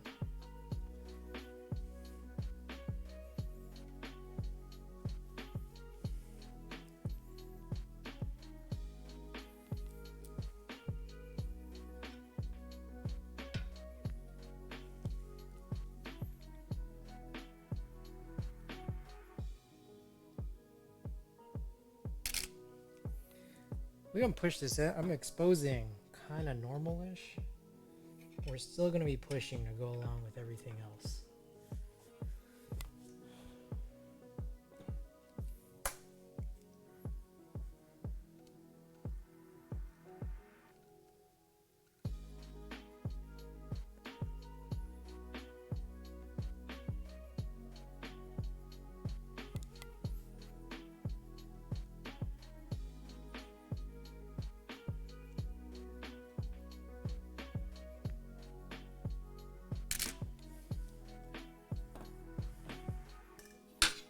Ooh, careful now, Chris. Careful now. I don't think we need to take the bottom. It's not even built.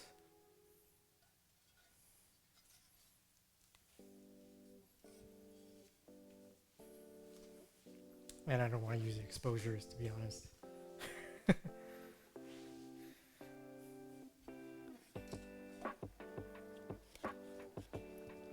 Got just a little bit left.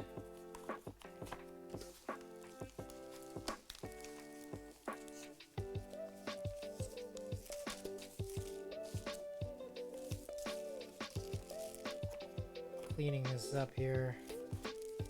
Give me some time.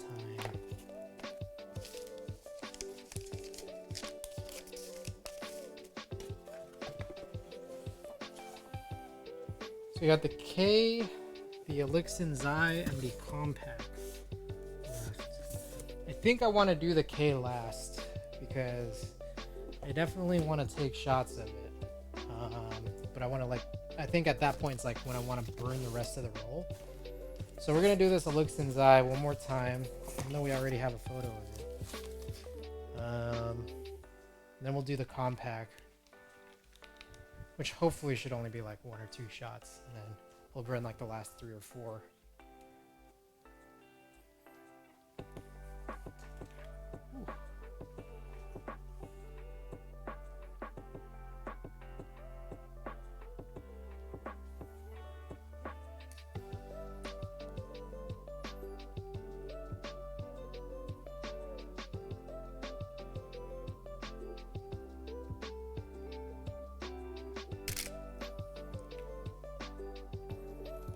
These feet are funny. I don't know if this is worth shooting.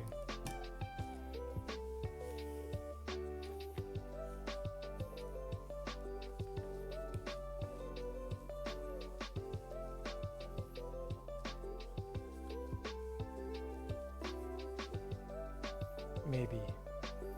Let's try it out.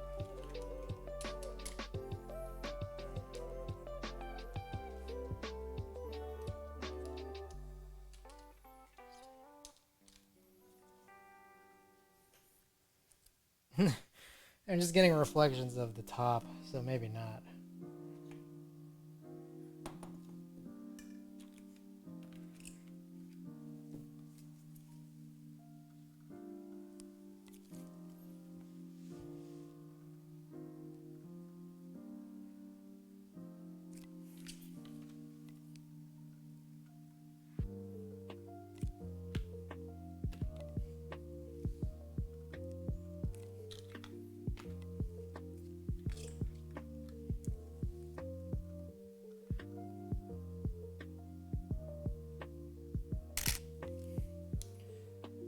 Personal user, what's going on?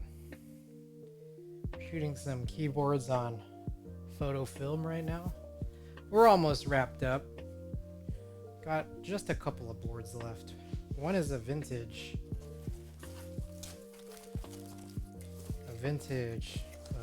Cherry G80 branded by Compaq. So I'm gonna go whip that out, and then we're gonna shoot one more, which is the K. So we're just taking a couple shots of every unshot board to this point.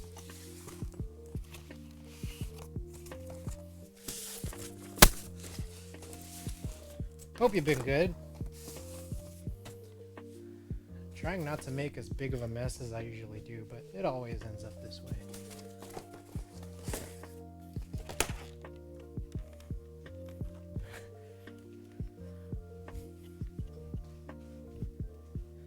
Finally got my TX films, gonna work on my SP stars and all that. Right on. Alright, what I do not like is that this is bundled up really nicely, but I don't think I want this in the photo. So I can undo this, but then I won't be able to bundle it up that nicely. What do you guys think? I feel like, given that this is, I mean, I just need a shot of it. Doesn't even matter. Oh my gosh.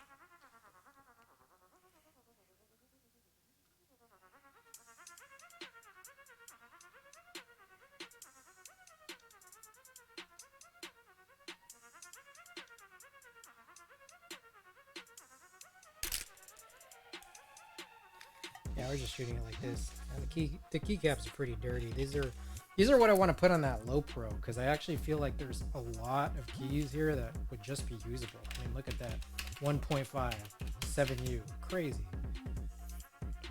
I couldn't believe it when I saw this. I was like, wait a second. You mean to tell me I can harvest some vintage browns? I can get some keycaps that are actually usable. Is that 1.75U shift for a cheap build? And I mean, even until that point, like, I can try to find an adapter and just use this as a keyboard with a trackball. Crazy, guys! I can't even believe it.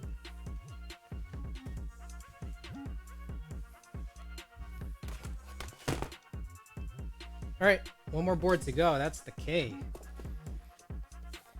For a very, very long time, I was calling it the Kai. Whatever it is, it's here. And I am so scared to handle it because it's so damn heavy. So damn heavy.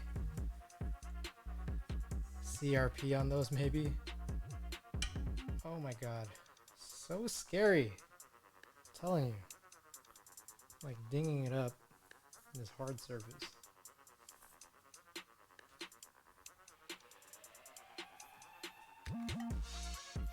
It's such an interesting green, I gotta say.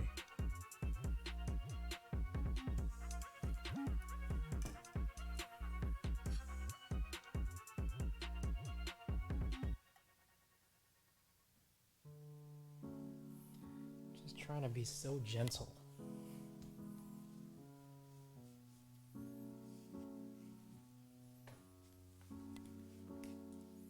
Alright, I got about 3 exposures left, so we're gonna go just like this.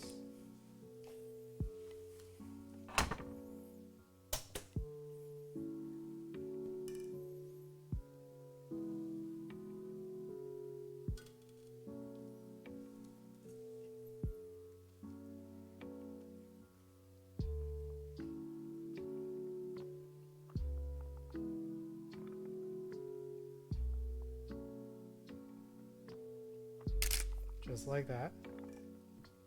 And I really want to flip it around and then just so carefully set this down. But I'm so scared. I want to... You know what I want to do?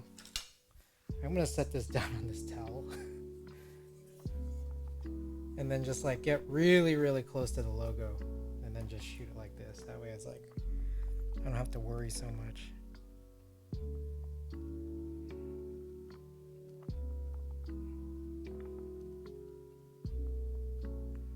And then I'll just crop if I end up using this. There we go. Is that an olive green brass bottom? Yup. In HHKB. This was the exact one I wanted. November 30-ish of 2020. And I missed it because I was streaming. But I managed to snag this on extras. Like literally like when it went up, had to zoom in and get it. I had to find it because there was all like this whole list of options. Oh my god, that was stressful. So stressful. But we actually got it. I was like really debating between the blush pink and this guy. I think that I got some of the extras too. Right on. Hey. So I was thinking getting the blush pink or the royal purple. But I eliminated the purple just because I feel like there's a good amount of other purple boards coming out, and I already got the piggy in purple. That's what the SP Star is for, actually. Right on. Sick. Royal purple with the brass, nice. And then I ended up getting an alu plate as well. I actually managed to get an alu plate to go along with it. But yeah, I came down to blush pink and olive green. And I just felt like this olive just seems so crazy. And I think I'm going to run Dolce. You guys want to look at Dolce? How Dolce would match with this? Because I'm very curious, to be honest.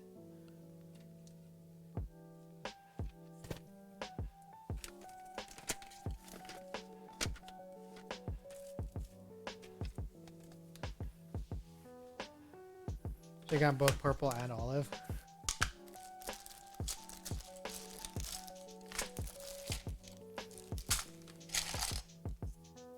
Alright, this is DSA Dolce.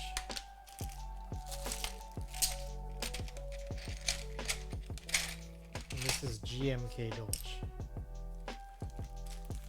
Y'all think that would look good? I hope so. I think so. I hope so. So one of these, I'm gonna run with this, and I think it's gonna look good. And then we also got that Oliver Trio 60, and I think I'm gonna run white on black with that. We're gonna put that those stupid relegendables olives on that. I ain't got olives. I ain't got olives. That's cool. I mean, switches I'm okay with, like, hiding them. It's cool when you match the switches for sure, but for these specifically, I don't have switches to match.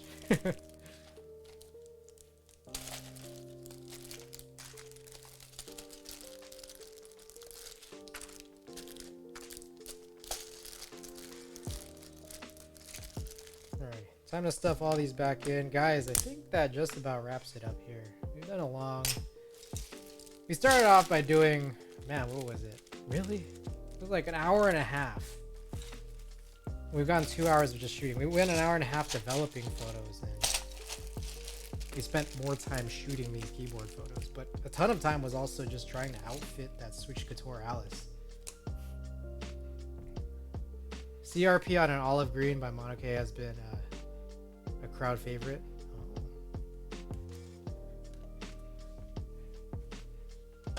I mean, CRP is gonna look good with everything. Can't wait till that comes in. But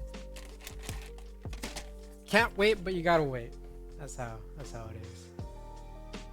All right, let's take a look and see who's online.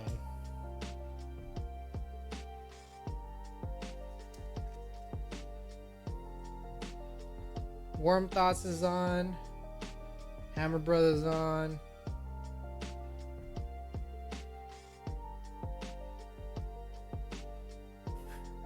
Recommended channels. Sup Caitlin. Sup Caitlin is on. Alright.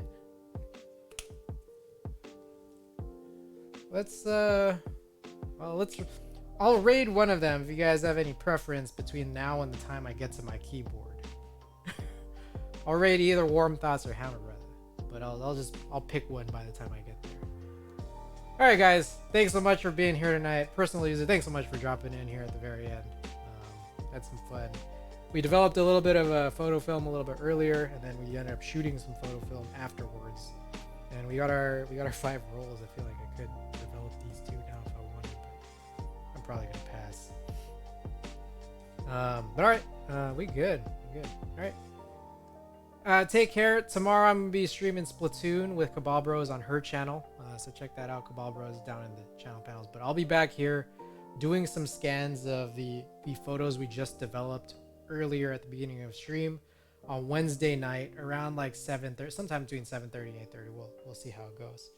But 3 of them are from keyboard folks in the community, so it should be fun. So until next time, good night from San Francisco. We're gonna be rating somebody. Peace, guys.